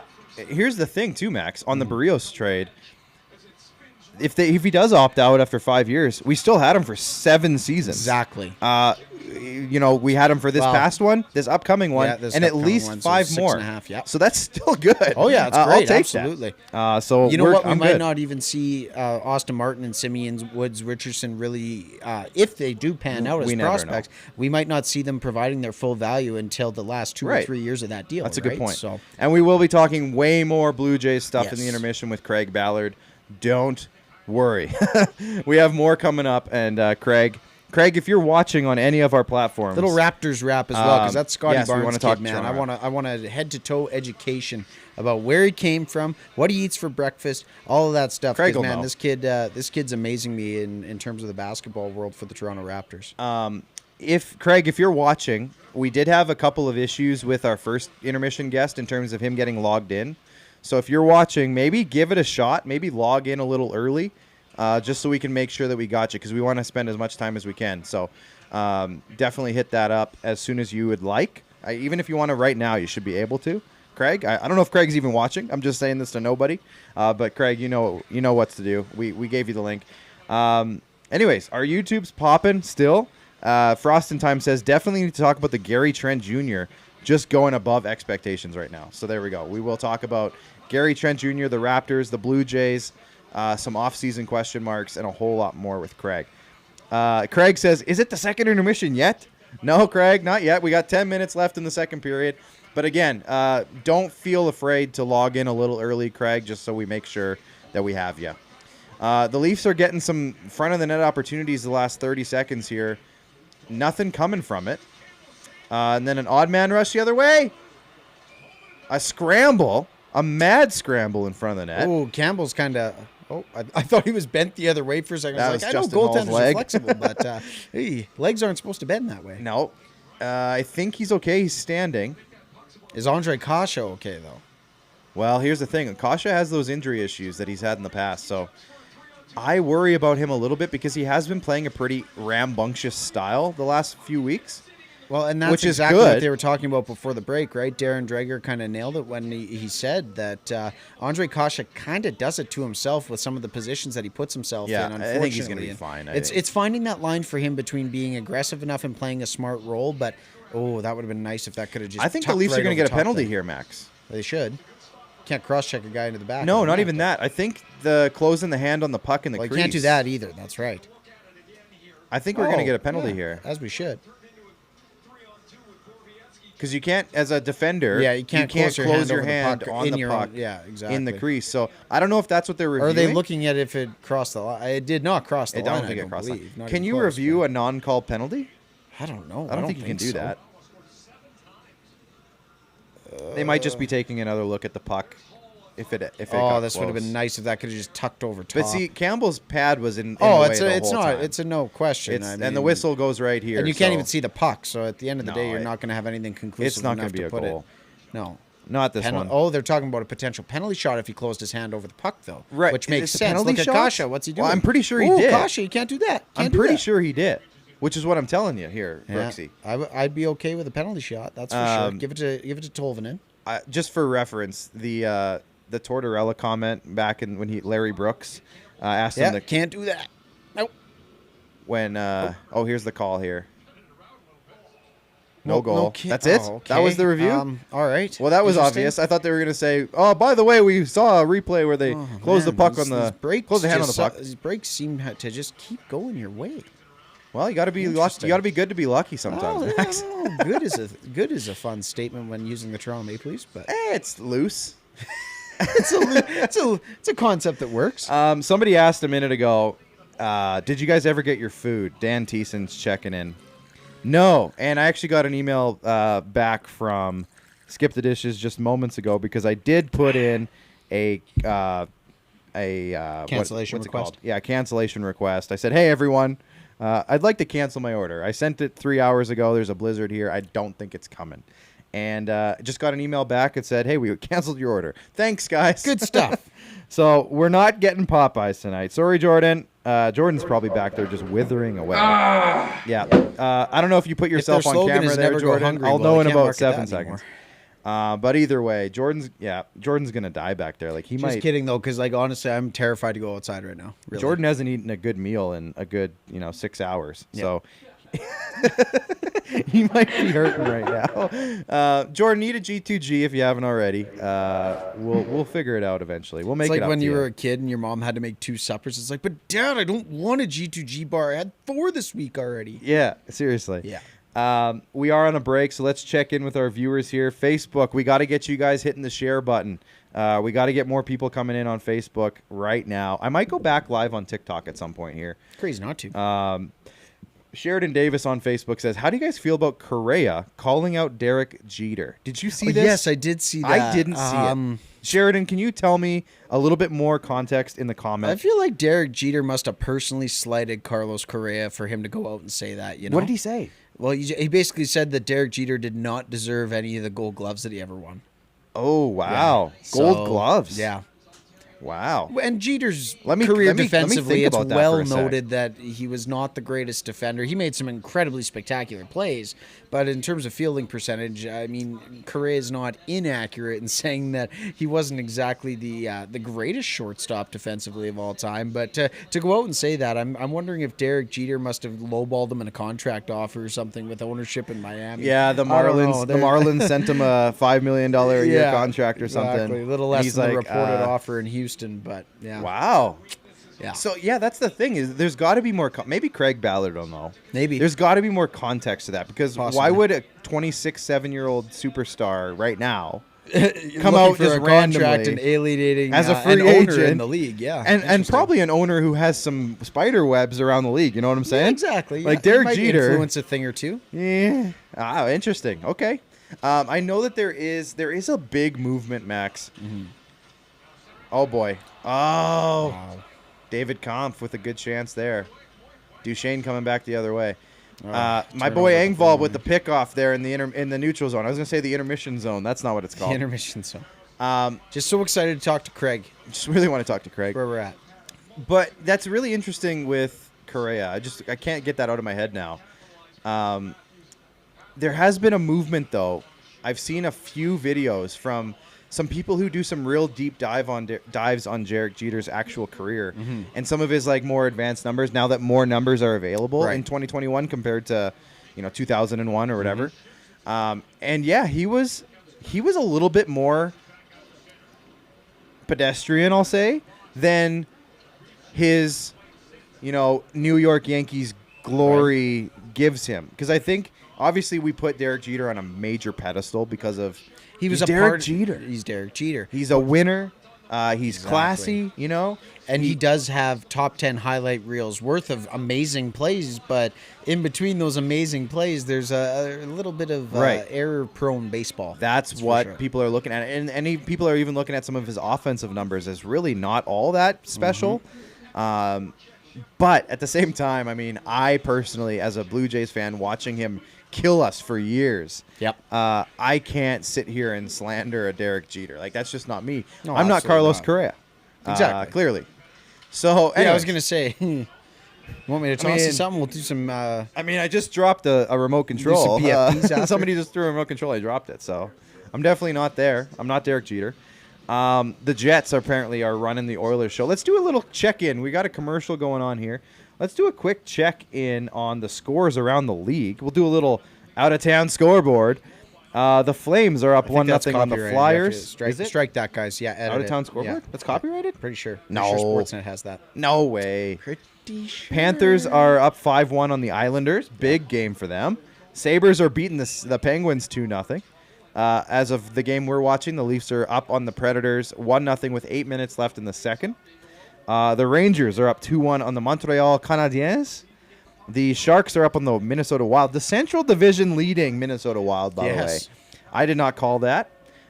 Sharks are up 1-0, though. Coyotes are up 1-0 on the St. Louis Blues. And the Jets, 15 minutes into the first period, are leading 1-0 on the Oilers. So there you go. There's our out-of-town scoreboard, copyrighted by us. Busy night around I don't think National we used Hockey out-of-town scoreboard when I was working with the Pats. We use out-of-town scoreboard all over the place. Well, I don't think it's copyright. Those 4 words are not copyrighted. If you and the other people that have the actual copyright can reach an agreement like the Cleveland Guardians did today, then you can use it, good If sir. our stream gets taken down, it's my fault. Oh, yeah, let's go back to this one. Yes, there we No, go. This is what we like This was to 7 see. years ago. Well, I guess it's people- on this day, people, though. Hey, People pretty don't much. forget. Oh, wow, is it? Pretty Oh, much. it's November pretty much 8th, to November the day, 18th. yeah. Now, no, the Nashville 9-2 game from 2014 is where I found my friend Steven Dangle. As many did. Yeah, he gained my love and affection that night because he spoke the words that I was thinking. Yes. And it just immediately clicked. So there you go, Steve Dangle. Shout out to Steve. Like he needs more shout outs right now. Guy's blowing up. We got a couple comments here. Dan Thiessen says, Clark, FYI, I'm Dan the Man 28 from TikTok. Dan, I figured that. That was the case. I put 2 and 2 together. So thank you for checking in on YouTube. Correa, Frost in Time says, Correa is definitely not going to the Yankees now. Well, here's the thing. Derek Jeter is the president, I think, right, of the Marlins. He has a minority ownership stake. He's an as well. owner of the Marlins. So I don't think the Yankees are going to care. I think the Yankees will still sign him, personally. It wasn't him saying the Yankees suck. It was Derek Jeter. Now, is that enough, though, for the Yankees to be like, you know what, we can't. This guy will get murdered here. Possibly, because there is like some Derek Jeter. You cannot slander his name in any sort of stretch in the Bronx. You really can't. Well, you can't. So Yeah, he's kind of a god there. He really is, right? Oh, boy. Uh-oh. There we go. No, Yakov you got it trying back. with a You got nice it back. little back check, yeah. You got it back. Well, we all remember the scene from The Other Guys, what happened to Mark Wahlberg when he accidentally shot Derek Jeter. I shot Derek Jeter. Hey, meme. There we go. But yeah, Carlos Correa throwing verbal bullets, as it were, Yeah. towards a legend in that baseball circle. Yeah, I can't see it being a happily consummated marriage after that. But again, crazier things have happened. Yankees It's the fans world of would base- hate on him, if Carlos people are Correa saying. goes and wins a World Series in his first year and wins a ALCS, Maybe or maybe a Correa World Series didn't want to MVP, go to the Yankees, Maybe though. he doesn't. Exactly. Like you said, maybe the Yankees and the Marlins send him low balls. Exactly. And he doesn't want it. Maybe And he he's- doesn't want it. Maybe he wants to go to the NL West. I don't know. There's probably about 10 teams in the market for Carlos Correa Oh, that are willing minimum. to. Exactly. So I would say upwards of 15 to 20.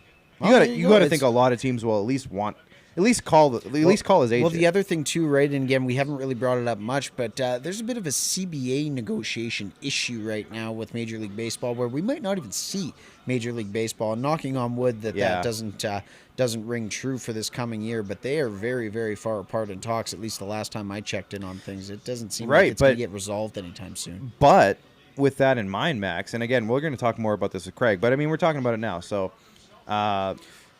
Guys, what are we doing here? just a quick chance there. Again, Matthews. Well, again. when we give the puck right up in the slot, Well, don't do it's that. kind of hard not to. Yeah, don't do that. Jeez. But one thing that we will notice, and I think we already have with Barrios signing, Syndergaard signing with the Angels today, $21 million after an injury-plagued season. Oh, not bad for him. yeah. Among, I think, a bunch of other like hot off the press things that are going to happen soon. There is a big feeling out there that there's going to be some players signing now compared to what Before we the usually see in CBA baseball, expires, which yeah. is after winter meetings in January or whenever those are. It usually waits a little bit longer for baseball free agency. It takes a little longer, but the agents want to get these things signed so that they get signing bonuses. Yeah. And get that out of the way. That commission. Oh, there's a little trip there. A little Okay, commission no, all right, before a skip that potential on there. shortage of work, maybe? Possibly. Anyways, Austin Matthews is buzzing tonight. Mitch Marner's getting on the puck. That's a good sign, generally. Rasmus Sandin, what have you thought of his progression? He's a guy that we really haven't talked about much. Now, here's the thing. I actually had a conversation about this. There's a growing market, industry, world of advanced stats, right? We see that more and more every day. Advanced stats, different types of stats, all these things. And the numbers on Sandin this year are great. Really, really good. But he's been in a very sheltered role, and this is where I look at it a little differently. I take those numbers with a bit of a grain of salt because they're putting him in a lot of offensive opportunities. So, yes, he's creating more chances. Yes, his chances for and against are pretty high. His for is high. His chances against aren't that high. But that's going to happen, Max, when you start all the offensive zone faceoffs. Yep. You're facing lower competition in terms of, Forward which lines groupings, you're right, playing yep. against, et cetera, et cetera.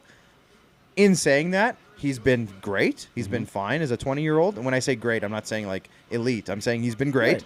And he's been a revelation because that third pair has kind of been really in flux the last few years. And if he can come in with Timothy Liljegren, who's also played really well, I've liked his play as well, and kind of lock that down and be productive as a third pair guy, that's great. Right. But I take it as a grain of salt because I'm also seeing, Max, a lot of Jake Muzzin slander and Justin Hall slander because they're the ones out there getting beat all the time. But you know why they're getting beat, Max? Because they're playing the other team's best players. They're playing the other team's best players. They're Starting getting put in all the all of the face-offs. defensive situations. And they're being, they're not being played in situations that push offensive opportunities. So that's where I kind of take it a little different. I step back a little bit and I say, you know what? Yes, Sandin's numbers are great, and maybe Muzzin's aren't as great. I'm talking advanced here, advanced stats, advanced numbers. But I also I know that Muzzin and Hall are workhorses, and they're out there playing gritty, grindy defense all game long, and Sandin's out there just having fun in the offensive zone. Right. So I'm taking it a little bit, But that's how you develop a defenseman, right? You do. Got to shelter him a little bit, right? Yeah. At the end of the day, Get a it's confidence either up. that or you're going to play him with your number one defenseman at all times and hitch your wagon to him, much like Roman Josi was developed alongside Shea Weber. Yeah. But when it comes to Sandin, I think I just want to know a little bit more about his development. He was obviously kind of a bit of a lauded first-round pick, a guy that Yes. filled a need for you at the 27th time of his overall. selection towards the back end of the first round. And again, Sioux it seems Greyhound. like he's progressing, right? Yeah. But yeah, He is. interesting. Yeah. Sioux Greyhound. I will say that, yes, when he came in and he was that 18-year-old rookie, he got to play in the American Hockey League. He was a young, you could tell he was physically not comparable to all the other guys. At the age of now 2021, you can see, he's out muscling guys. He's definitely added muscle, strength, ability to be smart with the puck, et cetera, et cetera. If Joel Henderson was here, I'd love to hear his explanation of the words that I'm trying to say. But one thing that I will notice, and the Myatt family said this, shout out to the Myatt family on YouTube, Sandin skates like he's 6'5". He's kind of slow. Right. And for a guy who's 6 foot, he should be a nimble, swift And skater. being a bit slighter. I think he could probably work on his skating for sure. That's one thing. But overall, his vision, the way he sees the ice and makes passes and gets the puck out of his zone, which at the end of the day, the job of a defenseman is to, limit scoring chances, but get the puck out of your zone. Preds He's in the pretty box good again. at Nice. it. Power play for the Leafs. Got a bunch of people saying, Dan Thiessen's Leafs power play. Woo, let's go. Okay, here's a good question, Max, and maybe we can talk about this as we go. What current NHL player do you wish was still on your respective team? Paul Correa. No, I think current. Sorry, current. Again, he's the automatic because he still holds the record since Paul Correa. 2005 Legend. for Nashville Predators scoring. It's jeez. Current player that's let's still sit in on the that for a league. bit. The Myatt family is also asking, and also Brian Blessed Fury Fletcher. That's quite the name. He says, "Can you tell us why you turned the flamingo around?" And the Myatt family says, "Can you explain the flamingos, boys?" Perfect. Yes. So one of our sponsors, Rockstar Supply Chain Solutions, shout out to them. They are technically our presenting sponsor. Great people over there, Roxanne Darnell. Give them a shout if your business in Saskatchewan needs any work getting supplies or anything for your business. They had flamingos in their office, and we saw the picture, and we were just laughing at this picture of these flamingos in their office. And I texted Darnell, I think, or maybe it was Roxanne, and I said, "We have to have these flamingos. Can you get us a pair of them?" And they said, "Yep." So they did it, and they gave it to us within a week. They're fast. Oh yeah. And they're like, "Yep, here you go." So that's the story behind the flamingos. So we call these flamingos Rox and Dar, the Rockstar Flamingos, and they're not really turned around. I mean, I would move them, but there's a lot of stuff going on in this area, so I don't want to break anything. It's just kind of the way that they're situated, that's the way they are. They often face the same way. Sometimes they're facing opposite ways. Sometimes they're all over the place, these flamingos. We just let them do what they do. But that's the story behind them, is that it's from Roxanne and Darnell, and I just think it's hilarious. Somebody just said straight up Phil Kessel. I don't really know what the context was there, but... Because he asked what current player you would still like to have on your team. That's the answer to that question. I've thought about it, and I mean, as much as we've talked about...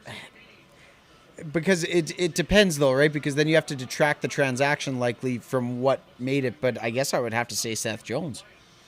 I mean, at the end of the day, right, you pair him up with Roman Predators have Josi, a wealth Matthias of guys. Ekholm. Ryan Ellis. Well, right, exactly. You could just keep him. could keep again though. It's funny because it's so early from when the trade was made, right? I mean, and Ryan Ellis has had a very injury-plagued start to his Philadelphia Right, that's a good Flyers point. career. Yeah. I really hope he gets healthy soon because he is a heck of a defenseman. It's just a matter of if he can stay healthy, which he did battle some injury-prone years in Nashville where he missed 25, 30-plus games. So yeah, I miss Ryan Ellis, I really do. But yeah, I guess if we had to go current, I mean, the one bright spot in Chicago this year has been Seth Jones. At least he in terms has of put his up some numbers. At least in terms of his offensive production, they can't keep the puck out of the net no matter who's on the ice there. But with that being said, Seth Jones has definitely lived up to the hype in terms of his offensive side of the puck. The Predators have a lot of really good options, like Shea Weber, Ryan Suter.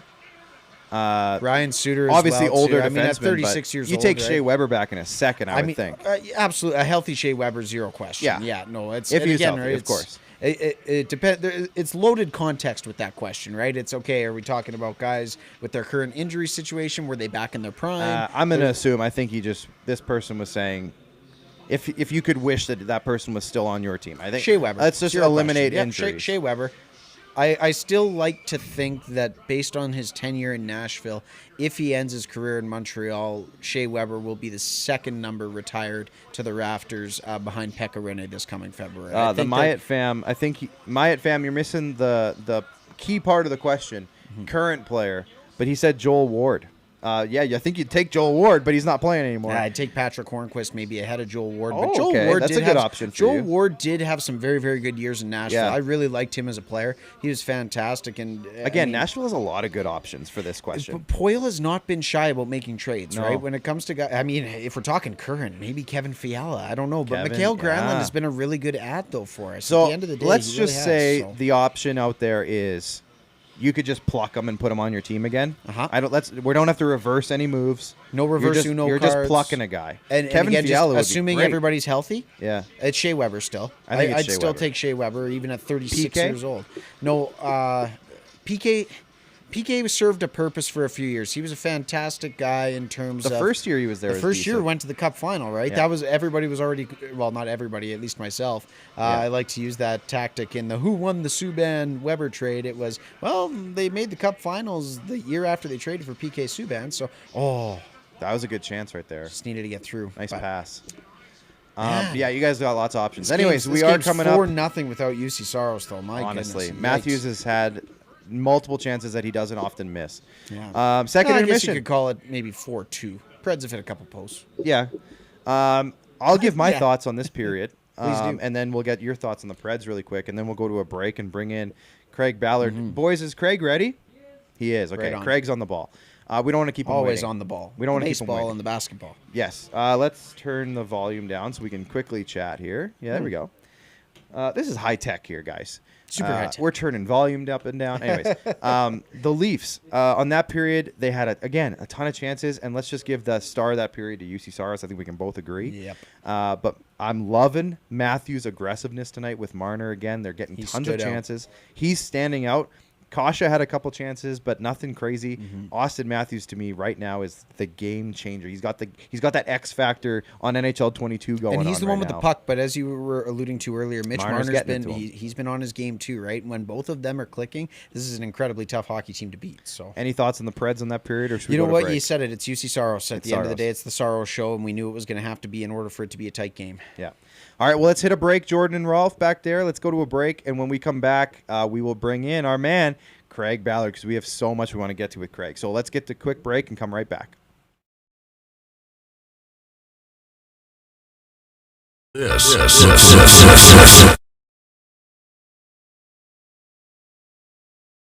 It's time for an upgrade. Stunning graphics. Revenue opportunities are just the beginning with our in-venue display systems and scoring technology. Let us help you find the best solution for your facility. EDG, always delivering the best fan experience. Here's how your business can be a part of Canada's fastest growing sports talk show. All you have to do is contact us, and we will tell you all about the dynamic and exciting marketing opportunities we have, utilizing a fully integrated 360-degree multi-platform. Imagine your business seen and heard across Canada on Game Plus TV and around the world on the Rod Peterson Digital Network. You will use one of the most overused expressions in sports? You gotta be kidding me. Get your business involved. Contact The Rod Peterson Show today. Everyday hoop life.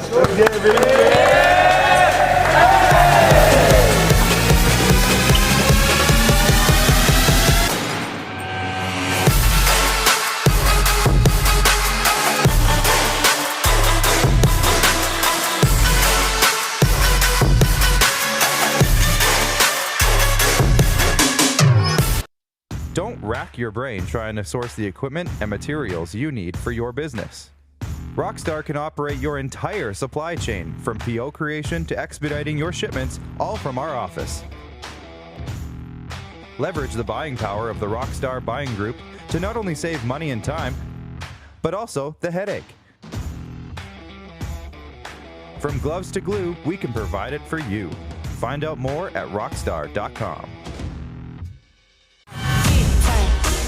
Lot of sun, smoky in the air, that's a lot of pine.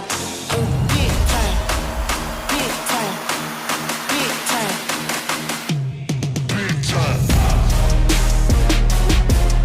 time.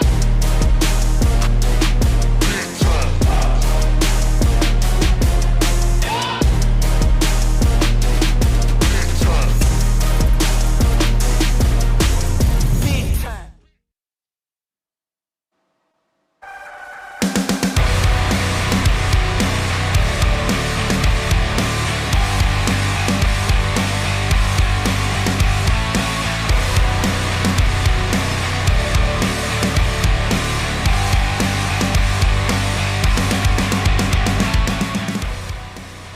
All right, I got TikTok back on. Why did you say it like? Yes, I was trying to do like a Rick and Morty thing, but I'm terrible at Rick Oh, I and thought Morty it was more impressions. like, oh, TikTok's your fix. You gotta have it. I'm back. No, that was just that. But Max, we got to get. All of a sudden, I'm realizing everything in here is different. I wasn't looking around. The door's open. We've got a team. There's a light in here. We've got a team of professionals that care greatly about the quality of this program, and they're bringing in lights in the intermission. Didn't even ask for it. These guys are just studs. They're crushing it Studs tonight. across the board, man. They're the UC Soros of the production Truly. team world. Right Let's there. go out on the video chat now. Again, Craig, we are going to blindly be talking to you because we can't see you, but we can hear you, I think. So, Craig, how are you?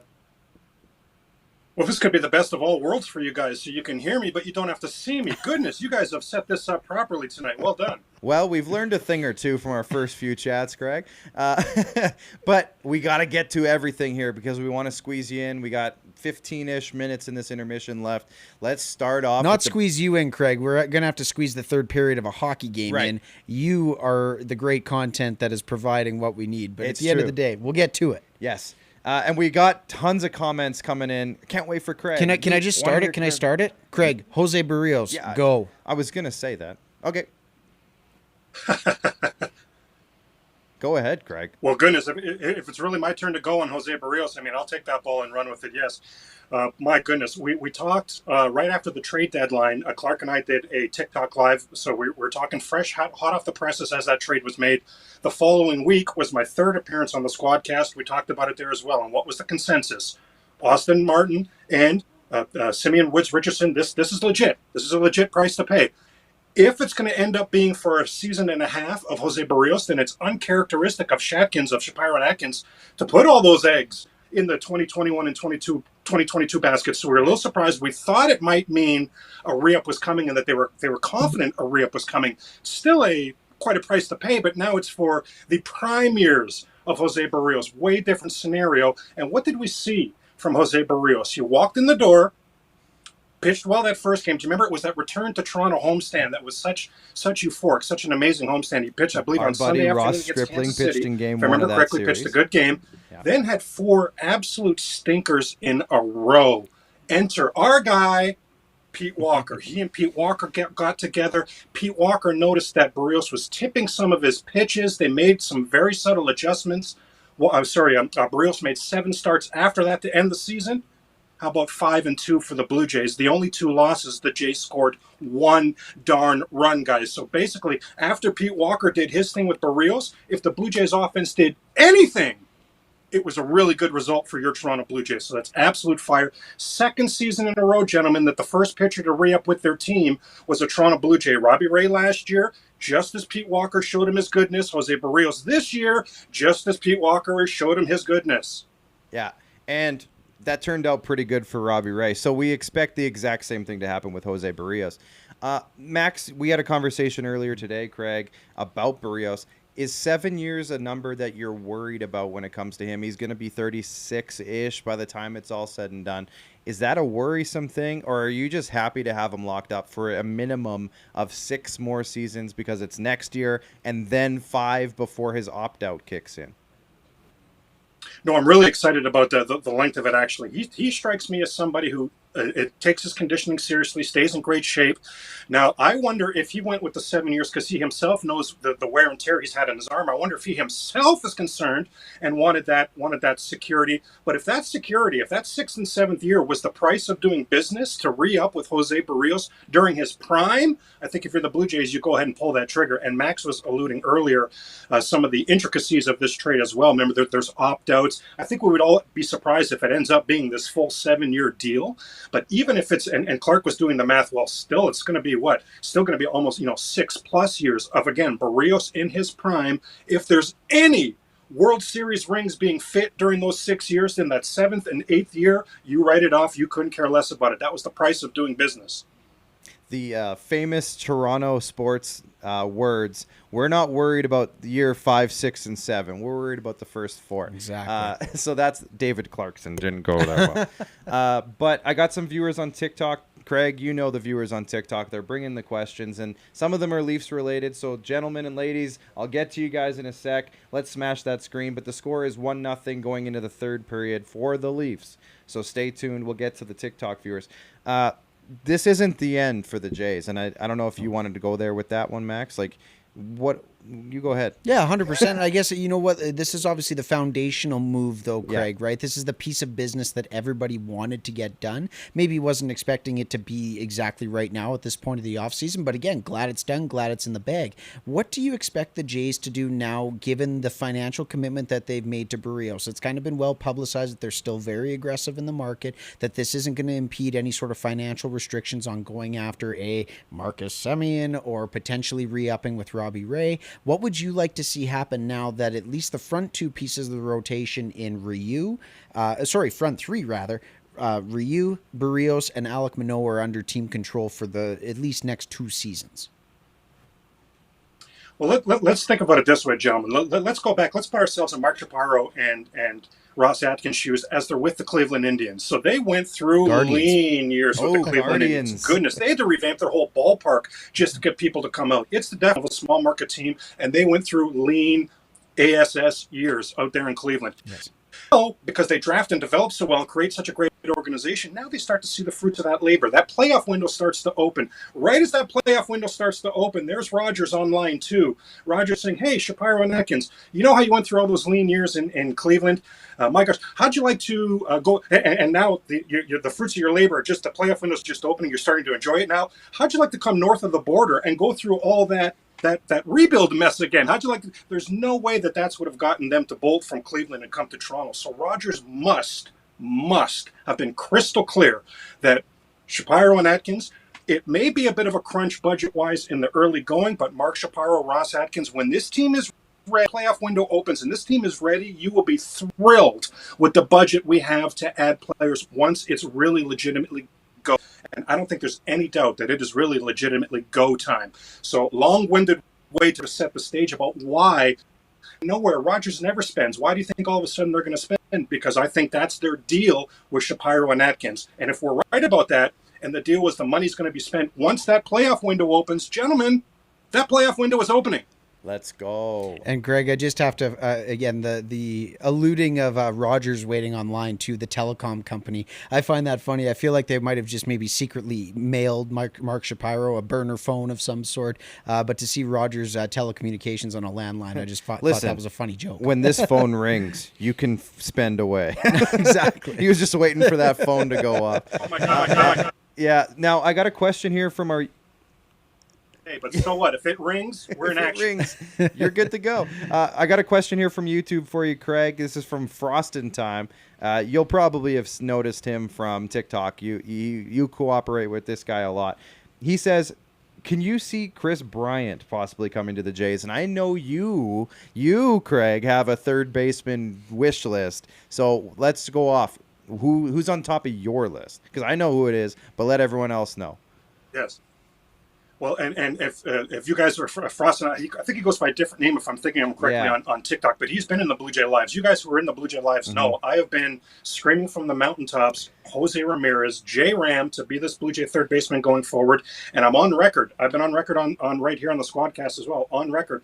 I'm here for it. There is no prospect capital I'm not willing to part with for Jose Ramirez. I think that the Blue Jays in this entire Shapiro and Atkins era, if we could ask them, what's one thing you've tried to address that you haven't been able to nail? They've tried to address different closers. They've still got one in Romano, though. But there's some different thing. But, man, they've tried so many left-handed bats to balance out this lineup.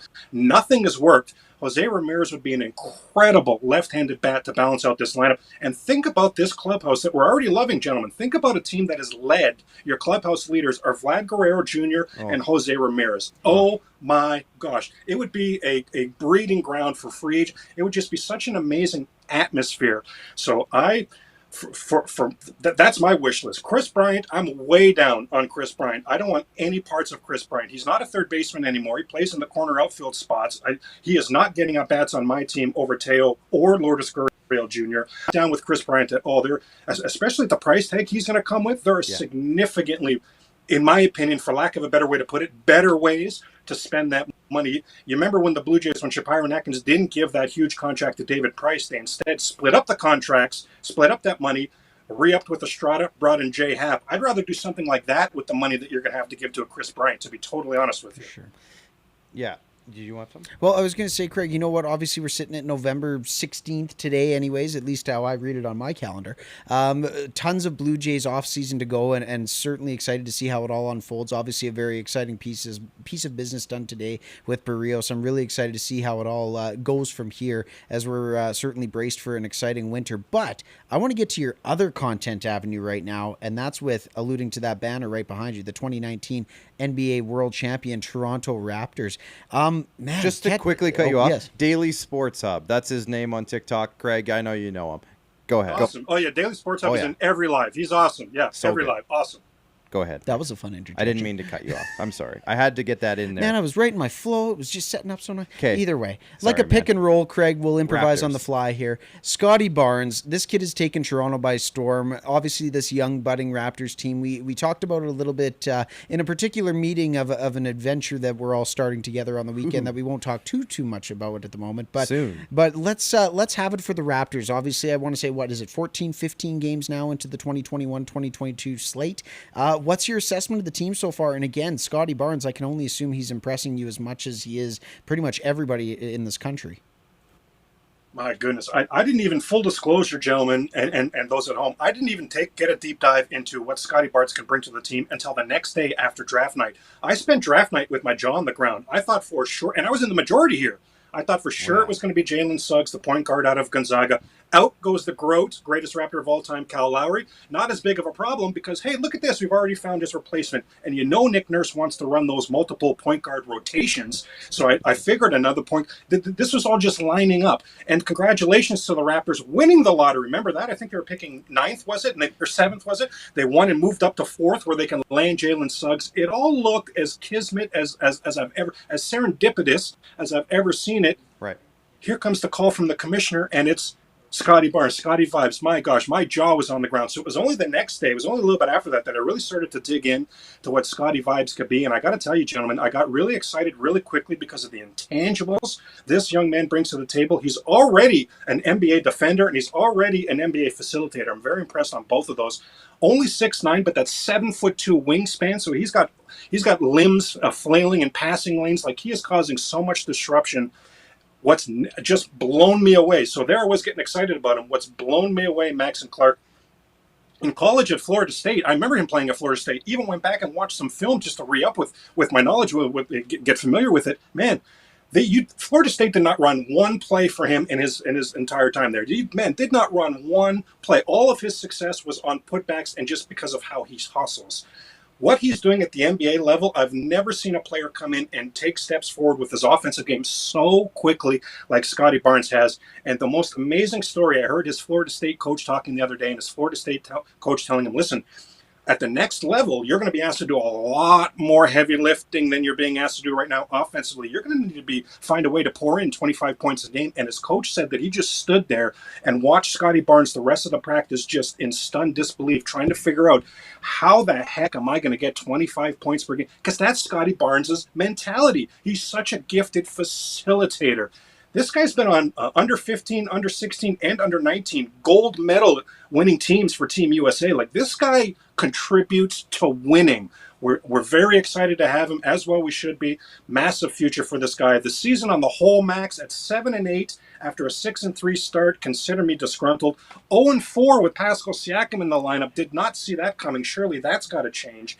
But, man, a return to health is going to be a big thing, because I think this Raptor team is significantly better than a lot of people think they are. Right now, the other people are right. At 7-8, it's not me that's right about this right now. So come on, Raps, let's go. But certainly a return to health is going to be very paramount for this team, and need it quickly, too. So, Craig, we got about 90 seconds left. I got one more for you because Daily Sports Hub asked it, so I got to get it in because he's a big fan of both of ours, so I got to do it. Definitely need you to talk about Gary Trent Jr. because I know he's a guy who's grown on you as the season's gone. I've watched some of your lives and the excitement you get about his defense and his transitional play. So 90 seconds, go on Gary Trent Jr.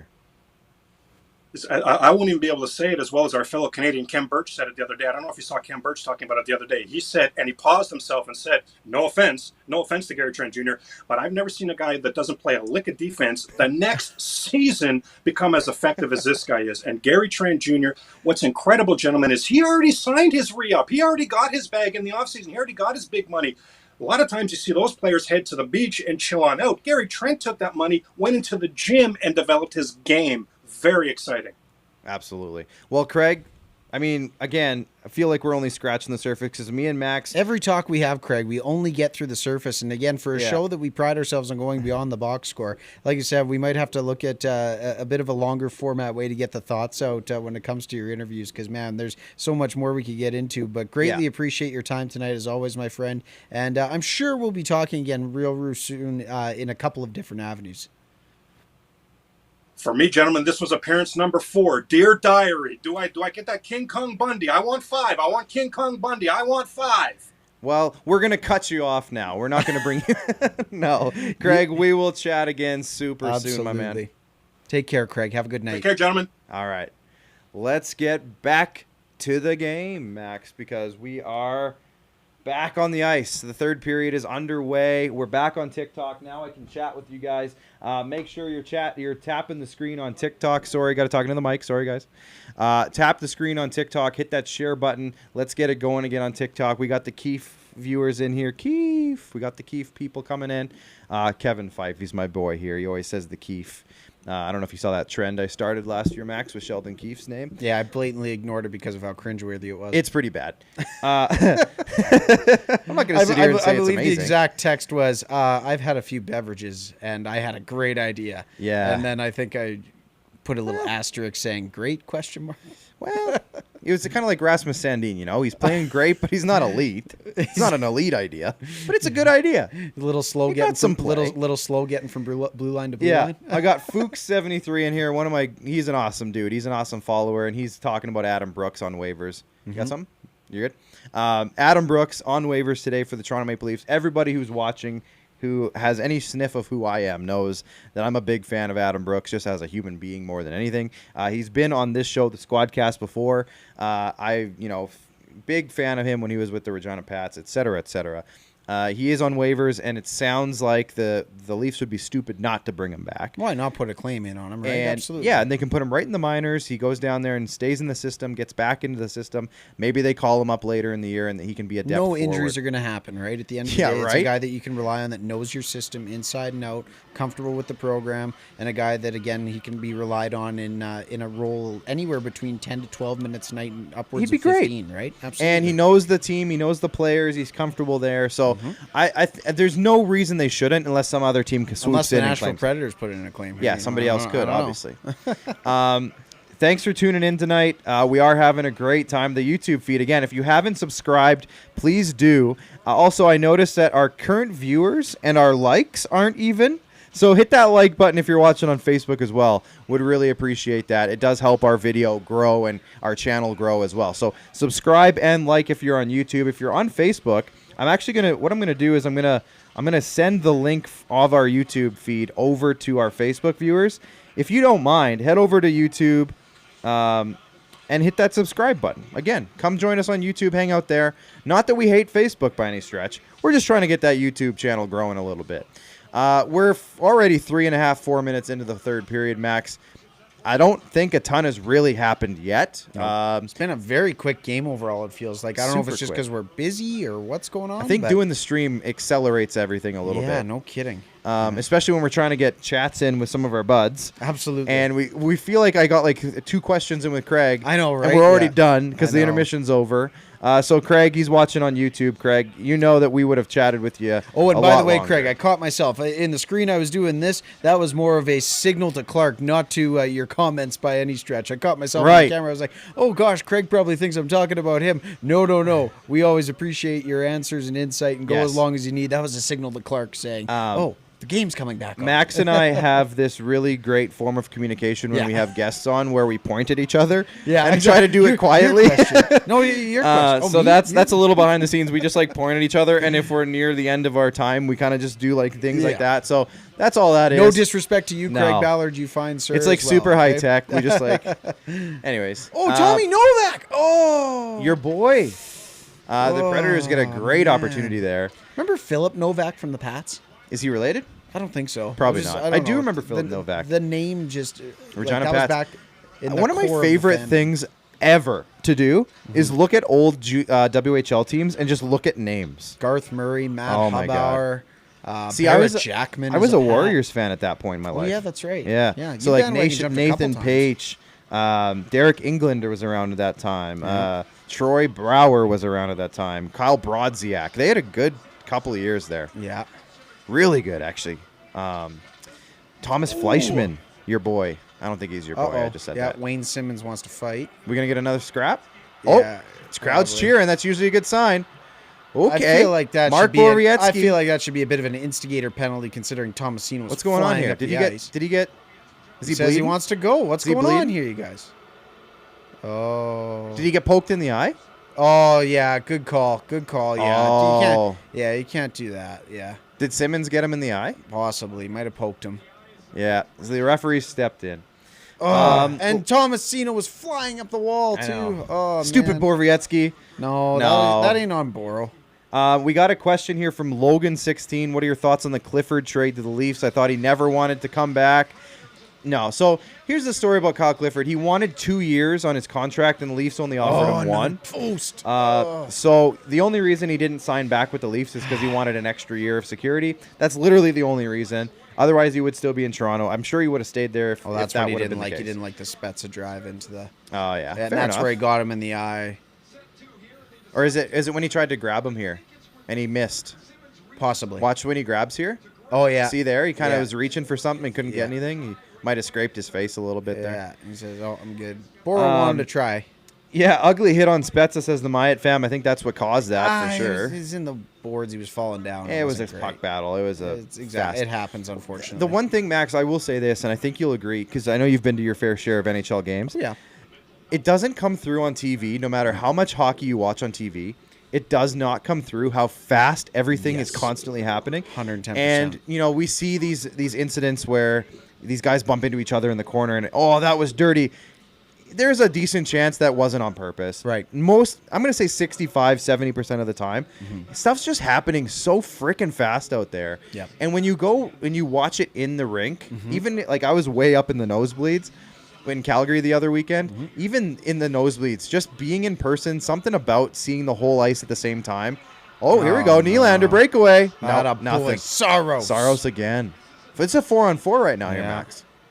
So Simmons and Borowiecki each got penalties, but Borowiecki probably for the hit, Simmons probably for roughing or something. Coincidentals, yeah. But not coincidentals because it's 4-on-4. Coincidentals would have been 5-on-5. Oh, whatever. You know what I mean? Coincidentally, they're both in the box right now. It's for, yeah. And it's a concept that works. But that's just one thing I want to go to more NHL games because seeing it in person, it's not the same as TV. No, I was playing a beer league hockey game. What was that, on Sunday night? Yeah. And I was just streaking in the zone, and you were streaking, were you? I was streaking, yeah. Didn't come through. But with that being said, though, too, I took a shot, turned, and a guy that was already on a different path was already coming into me, and we collided. And it was just like, we're not even going fast here. Like and that's just a beer league hockey game, let alone the speed that's about 1 million times faster at the NHL level. So James from Offside Talk says, Clarky, James, Max is here too. What's going on, James? James tried to go live with me earlier while we were talking to Craig. James, I couldn't go live with you because we were talking to Craig. Whoa! Oh, I thought that was falling for sure. Easy. Those we were ring talking lights to don't Craig. grow on trees, you know. I know. Well, they're not that expensive either. Oh, well. Steven's checking in from Newfoundland. How much light do you need, by the way? I don't really need this no light on. kidding. I was really going to say, don't. what are we doing? I really wish It's not I was making like a difference. being able to take a picture for the memes right now. You got a light here. You got a Didn't make light much of a here. difference. Well, that light wasn't on originally. It was on for a good chunk of time. How's Max feeling from James? Let's give you the. I feel like the UC floor here. Saros is a stud, and he's exactly the reason why the game's 1-0 right now. At the end of the day, the Leafs are taking it to us. It's the skill is beating the will tonight. That's for sure. It's like you said, you put Marner and Matthews on the top line and watch them roll. They're elite hockey players, getting paid a lot of money, and they're proving exactly why tonight. So that's how I'm feeling. But hey, we got 16 minutes left. It's still a hockey game. Just need a bounce. Need one of those posts to turn into some mesh. That's what the Predators need. P. McMahon 270 is looking at that jersey on the wall, and I think it's about that jersey. Says there's some toilet paper stuck on your wall, guys. Oh, that's funny because that's every Leafs jersey you've ever known. I mean, it is what it is. Hey, Sutton saying Brooks. That's my Brooks jersey up here. Eric Usually, Sutton. like toilet paper, though, isn't that something that you kind of need like past the first round of the playoffs? Like when you know when you you're get reaching. into- I think you're reaching. A little reaching bit. a little bit. That's fine. That's though. okay. It's like the Leafs Good trying to try. get past the first round. This Reaching. isn't. Saved it. There you didn't got I? it. There you it got is. it back. The Myatt family. This is an interesting one. I don't know if I really have an answer for this. Here's a tough one, boys. Most memorable Predators versus Leafs moment of all time. November 18th. Yeah, they showed it. 2014. They showed it earlier. Showed the it. 9-2 game. That drubbing. I mean, hasn't worked. I'm thinking back. I don't know another moment. You know what? I did have one more actually, and again, for whatever reason, it's been the Predators have seemingly come out on top. I don't know. It's been fairly even. You guys have drubbed us a couple of times in Nashville too, but Pekka Rinne, I want to say 3 years ago, Mexico trip. I'm just trying to correlate the timeline. You were on a Mexico trip? Not Pekka. Not Pekka Rinne. Pekka Rinne has he was probably been busy. on a Mexico trip before, but I was not with him. Anyways, he played both games in the season series, and the Leafs failed to score a goal against the Predators one season, and the Preds shut them out both games. I remember that. And so I remember giving good. This was before you and I had ever met. Yeah, we haven't met. Well, We met, but we hadn't really met. Exactly. We knew baseball. We played. Baseball, exactly. But we didn't know. My buddy Benjamin Wilhelm, who's been in the comment section on Facebook a time or two before, let's just say we've had a few conversations when it comes to the Leafs and Preds. So, Right. but yeah, that was a memorable moment for me too. So the 9-2 and the year where we just literally shut you guys out. That was, I remember that. Now you mention it. Yeah. Drunk on Panda says, "Where's your Trouba Ranger jersey?" I ordered it. I'm wearing it on this show at some point when I get it, but I haven't gotten it yet, so I can't wear it if I don't have it. Wade Belak's first goal in 3 years that was against the Predators for the Leafs 1 year. Wade I guess. Belak played for the Predators. Or maybe it was the other way around. Might Maybe have he been. scored on the Leafs as a Predator. As a Predator. That would make sense. 'cause Revenge game, right? Former Leafs always score on the Leafs every 100%. time. It is 1-0 Waterloo Wolves. It is 1-0. 12 minutes left in the third period on our feed. I think we're a little behind, but it is 1-0. Corey Fitch says Clark needs his beauty lights. That's true. That he does. I need all the help I can get. That he does. Any inch and scrap of help that I can get, I take it. Is it just me, or do the Leafs have a habit of making goalies look like studs? Matt, I will agree with you. However, we don't need to make UC Saros look like a stud. He is a stud. And Max can attest. He is This guy a stud. had Vezina votes last year. Let's put some Yeah. respect on UC Saros. I before the season even started, I put UC Saros as my number 5 goalie across the entire league. He's very, very good. So I think in this case, I think it's time we put some respect on Saros. Yeah. But in general, the Leafs, yes, they do have a in tendency They do have a tendency. But this is honestly, and you could probably attest to this. I mean, front to back, this is probably one of the most complete efforts you've seen so far this season out of the Leafs. And of course, it just happens to be on stream night, right? Why not? A giveaway here. Oh boy. I will say that their game against Vegas was super good, but Vegas was injured, of course, that night. Their game against Boston was really good. Yep. A 5-2 a couple weeks, a week or two ago or whenever that was. Mm-hmm. And I'm trying to think now. I'm scrambled now. Our last game against the Flyers. The game against the Flyers was really good. Right. But the Flyers, I think, had no Kevin Hayes, no Ryan Ellis. I think the Flyers had a really bad game also. I will say that. But at the same time, it was really good. Adam Kaus is watching on Facebook. Says, "Has your food finally arrived?" No. So here's the story. For anyone who might be just tuning in, we ordered food about 4 hours and 20 minutes. 4:20, Max. 4:20. Blaze it. About 4 hours and Kid 20 show. minutes ago. And there's a massive snowstorm here in Saskatchewan. So for anyone who's not in Saskatchewan, massive, like a foot of snow at least, ice all over the roads, crazy. So we ordered it, and it kept going from like 45 minutes expected time to 75 minutes, and then to 51 minutes, and then to 65 minutes, and then 80 minutes, and it just wasn't coming. It got to a point where 3 hours into the order. Oh, Yossi. 3 hours into the order, it wasn't coming. So we canceled it. We're not getting the food. Now we're all starving here. Rolf actually had food. I saw him eating something earlier. That away, Rolf. Rolf's a smart cookie. I've learned that in my time knowing Rolf. He is a smart cookie. I could go for a cookie now that I'm talking about it. Should go for a cookie. Betty Crocker Just special. any food in general would be great. I've had 3 protein bars today. Some veggies. I had some veggies. For a and stuff. goal right now. A goal. Yeah, Max, you're watching the game. I'm talking. Logan says, "Tell Max." I think he's talking about Soros here. Mm-hmm. Oh, look, Jordan's got some. He's got a fistful Not of to bars. Shane. Jordan's got a fistful of G2G bars back there. They're just Jordan. crushing them. Good job, Jordan. Sorry, Max. You said Matthew Shane had a chance. Did he have a chance there? He was running. Oh, what was that, guy? That's all right. It's okay. Soros is there. But Logan is saying, "Tell Max Soros is underrated, 100%. Not for you." No, not but for the me. league. I know yes. exactly how valuable he is, man. He got groomed the right way. And obviously, for people not familiar with the Nashville Predators, Pekka Rinne and UC Saros both have finished descent, so they had a connection already built in, right? Yeah. They can speak their native language together. Pekka was an excellent mentor. There was never a goaltending controversy in Nashville. It was always just who had the hot hand when it came to who was going to be in net over the last few seasons. And Saros has taken over and learned a lot from arguably.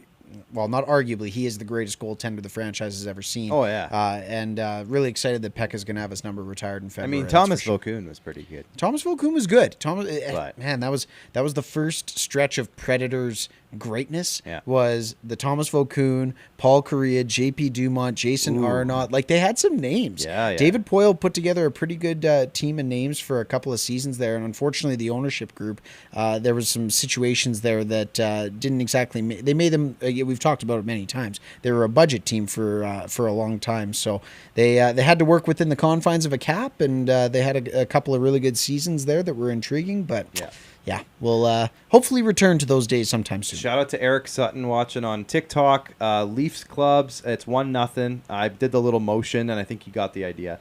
Logan you guys says, are so cute. Logan says, "Is the studio a lot calmer than your house?" Not today. No. This is an intricate you guys setup. Can't see it. Yeah. I'm not going to show you because it's a secret. It's a mystery. But director Jordan and engineer Rolf in the back here have set up a rig. And it's Jordan's stuff. This is impressive, Jordan. Wildly. Jordan, there they are. Look at them in the back there. Rolf's taking the controls, actually. But it is very impressive, and it's all Jordan Blodgett Productions stuff. Rolf, is any of this yours, or is it all Jordan's? It's all Jordan. Rolf's expertise, Jordan's gear, and expertise. Rolf knew what he was doing. He was flying around here, setting up. Like I said earlier, he was taking monitors from places I didn't even know had monitors. Pulling lights out of the back. Yeah, laptops. We got tripods. We got incredibly all talented sorts of squad stuff going on here. So they hooked it all up. Also, shout out to Adam Kaus. He says, rated ATK here. He's my TikTok buddy. He's on Facebook now. He says, Campbell, where are you pronounced going? my name correctly. So it's one of those guys who obviously doesn't get his name pronounced correctly all the time. Yeah. Shout out to Rated ATK. We got what? The score bug's gone. I think there's about 9 minutes left in this game. The score bug's I gone. hated that matchup for a second there. Matt Benning, William Nylander 1-on-1. Oh, yeah. I was worried there was a highlight reel goal coming. Oh, there. it still might be. We'll see. The most memorable game in history was the game that never played March 12th due to COVID. Yeah, there that's you very go. That's true. for the Maya Yeah, family. that's some interesting connections in a league of now 32 teams. Craig Ballard. Craig Ballard's coming in with the chirp here. He says, super odd. I just had Popeyes deliver me 3 free chicken sandwiches. Craig, those are ours. Bring them here, man. Craig Ballard. He's got jokes, analysis, and everything in between, man. Toby Tobson is saying, great job, guys. Greetings from Germany. There we Good go. We stuff. got somebody from Germany. International. We've Appreciate gone that. international. We're huge. We're global. Prestige worldwide, right? Boats and That's hoes. Easy use. So one thing I've noticed about David Kampf is he's not like offensively like super dynamic by any stretch. No, but not meant to man, be. he is good at turning a puck over and keeping it in an offensive zone. There's been so many times where his Reminds line you of will a be guy out. in Edmonton that used to be good at that for the Leafs, hey? Yeah, he was okay with that. Yeah, Zach Hyman. Talk about a guy that's benefiting from playing with Connor McDavid tell me and about taking an opportunity and running with it. But there is a lot of times I'll notice David Kampf's line in the offensive zone, and they're not getting a ton of like one-timer cross-crease chances, but they're just hemming the other team in their own zone, which is huge for momentum and energy and eventual chance creation. Yep. But just their ability, Kasha, Kampf, and whoever else is out there usually with them. It's been Engvall, it's been Bunting, it's been whoever. They're really good at just hemming a team in their own zone. Underrated ability. I've been really impressed. Here we go. On. Here we go. Okay, this is a big moment here. Now that was a legit Tomasino, a legit penalty there, tripping. This is a big chance the Leafs need to capitalize right now. It's a young player making a mistake 200 feet from the net, but this is a good question for you. Can I ask you, or are you bothered at the moment? I'm bothered. Very bothered. Because it was bothered. right in front of the ref. Oh, right there. man. No chance. Again, he's trying to make a play. I get that, but Quinton Racine, I love your streams. Keep doing what you're doing. Thanks, buddy. This is a question for you. Oh, so my dad's checking in. Says, Good hey, stuff. Clark, hey, Max, Hey, Dad. fun format, boys. Like it. Yes, sir. Logan says, what made you a Nashville fan in Saskatchewan? Paul Correa. Paul Correa, baby. Yeah. When Paul Correa, I know the story. When Paul Correa went to Nashville, Max immediately just jumped on board. Completely. This could be the TSN turning point, says Matt on YouTube. Just wanting to put this out there before I forget, this live stream has been a blast. It makes the game so much better. On behalf of everyone, we thank you guys. That's from Daily Sports Hub / Frostin' Time. Good stuff. Amazing. That's what we want to hear. Thank you guys. That's amazing. Obviously this is the first time we've been doing a live stream together. I guess I do them during Leaf games all the time, but as a SquadCast format, I like it. I personally think this is a lot of fun. And on Tuesday nights there's always a hockey game going on. Always. Max. We could just make this the way we do it. Now, is Jordan going to want to set up this setup every single time? I don't know, but money talks. Yeah. Well, yeah, exactly. Matt J says, I predict the team that wins this exact moment will win the game. So if the penalty kills it off, Marner with a one-timer. That's a big block right there. Matt Benning. Good stuff. Matt Benning at one point was being rumored to be swapped directly to the Leafs for somebody.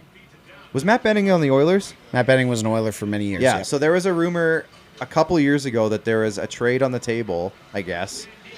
And it was Kapanen for Benning or Andreas Janssen straight up for Benning or something like that. And at the time, Matt Benning What happened to Andreas Janssen? He's almost leading the Devils in scoring this year. Really? Yeah, That's where he is now. He's came back. Remember the Leafs dumped him for Joey Anderson straight up at the That's draft. what it was. Yes. They needed his money off the books. Yeah. To do whatever. But that's where you send him, is New Jersey. Well, he had a terrible, terrible year last year in New Jersey, and then this year he found his stride. He's got some good line mates and stuff. Boy. Is that Borowiecki with the block there? Man, Ouch. Boros had a freaking warrior Couple of of a night. warriors out here on this penalty kill right now. Warrior of a night. And not talking about Tanner Janot. That's former Moose Jaw warrior. Yeah. Ooh. Nothing. Saros has been Good unbelievable PK. tonight. Great PK. Come on, Yak. Not talking about Subban. Wrap it. Talking about the penalty kill. Matt J's worried because his prediction was whoever won that special teams moment wins the game. 4 minutes left. Preds got to get generating here. They got to take some chances. 4:15 left in the third period in our stream, in our feed. And it's going to be an icing here for the Leafs. So we're going to get a face-off in the Leafs zone coming up next. Hit us up right now if you're watching on YouTube. Make sure you hit the like and subscribe button on YouTube if you haven't already. That's playing for the logo on the front right there. Classic Engvall, someone says, should cheer for a real team. I don't know if he's talking to Ashton or are you talking to me? I think he is. 3-0 Jets over the Oilers, my dad says. So there you go. The Oilers are going to have some struggles, though, down the stretch here. I found it very interesting when I was just kind of seeing the recaps of their games. Unless they score 5 goals, they don't win. So, I mean, they're going to have to find a way to play some defensively structured hockey, or they're going to be in trouble against the leagues. Come on. So I got the notification because I'm watching the chat over here. Somebody said, woo, scores. I wasn't trying to say anything because I wanted to see what happened. And what did I just tell you, Max? Kampf, Kasha, and I don't know who else is out there right now. Bunting? Nice, ugly one. Engvall. That line has a way of just getting the puck into the other team's end and keeping it there and eventually getting chances out of it. Kerfoot's out there with him right now. So Kasha on the forecheck, gets it to Kampf, and then just throws it on net. Of all the chances tonight, that one goes in. But David Kampf now, 2 games in a row, he scored a greasy goal. Oh, that was so bad. So, hey, we'll take it. Leafs fans will take it. Yuck. Yes, we will take it. Dan the Man says, scores. Maddie checking in. Shout out to Maddie Robson. Great girl.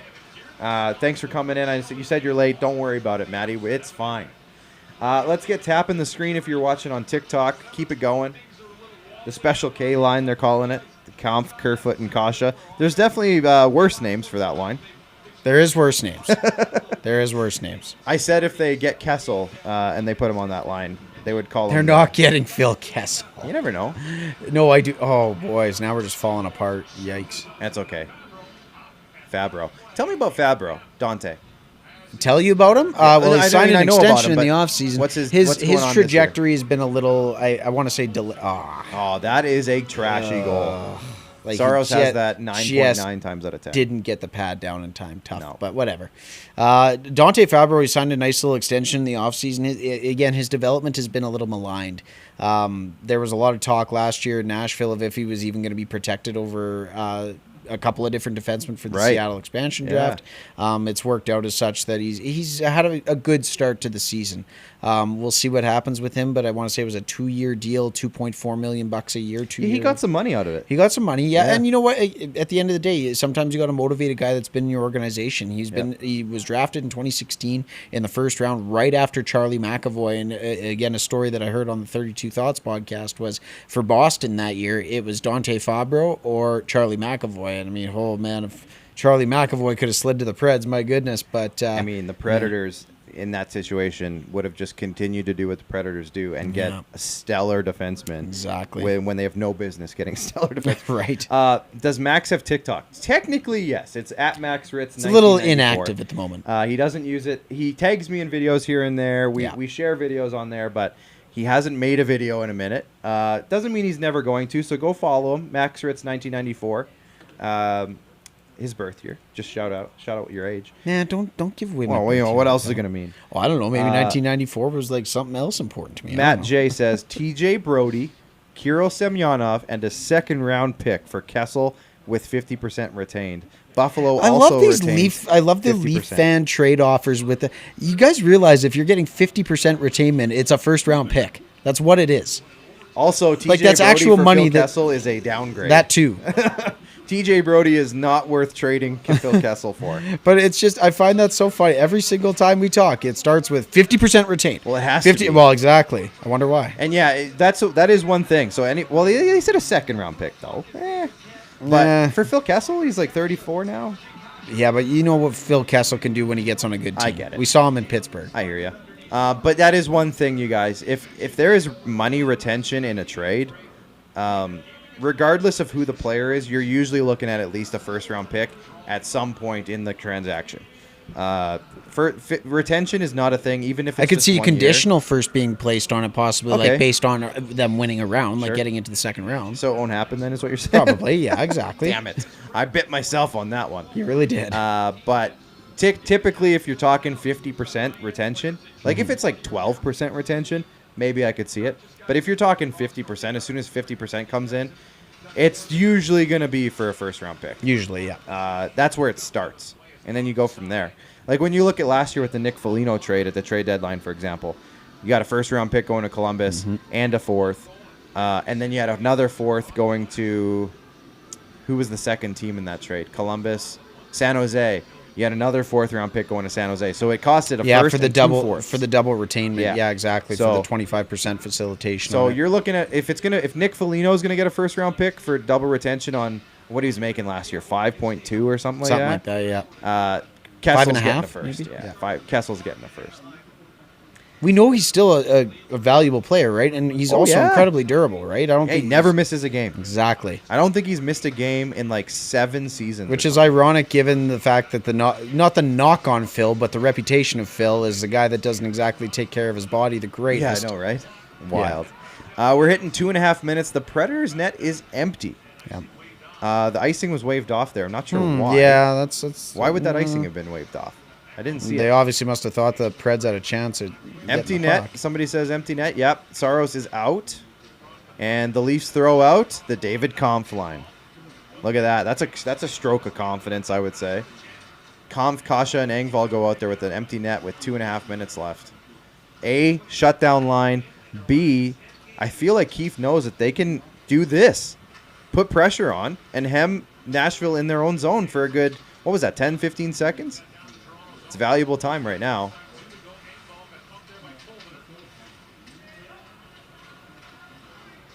Oh, somebody tipped it with a glove, somebody said. That's why they waved it off. Ah, gotcha. Makes sense. Stands to reason. It's nice having people telling you what you missed. Exactly. That's great. I love this live stream. Make sure you're hitting the like button on YouTube if you haven't already. Just tap the like button. It's super easy. Hit subscribe if you haven't already. We got 1 minute and 30 seconds left. The time is ticking. 6-on-5 for the Predators right now. Passing it around the perimeter. Great block by Andre Kasha. And that's how he breaks an ankle. That's how he breaks his ankle. Yeah, exactly. He should have done But the it's flamingo. He worth should have it. borrowed Rox or Dard there. Yeah, exactly. These guys right here. It's worth it, though, right? Break an ankle, block a shot. Oh, there's Campbell with a Nice nice shot there glove by save. Johansson, though. Is it Johansson or Johansson?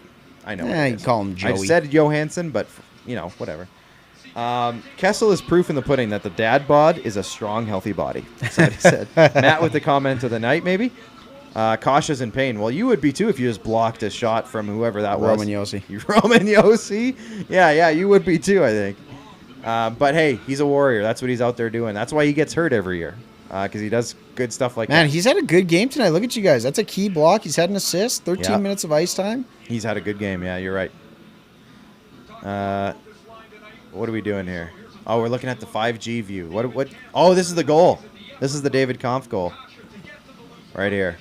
That was a trash goal, though. Like, Saros- Ekholm got beat on a puck, and that's what happens, I guess. right? Yeah, I mean, I at guess. the end of the day, Who's it's number 64 there? Is that Duchesne?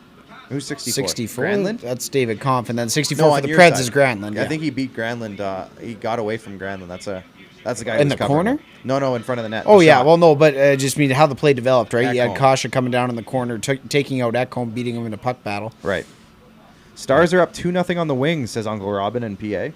Nice. Thank you for the update there. Send us your updates if you're watching other games or you're keeping your eye on other games. Please hit us with the scores. We'll give a little update here as we go. Kasha's getting the shoulder tap from Keefe. He better be getting a shoulder tap from Keefe.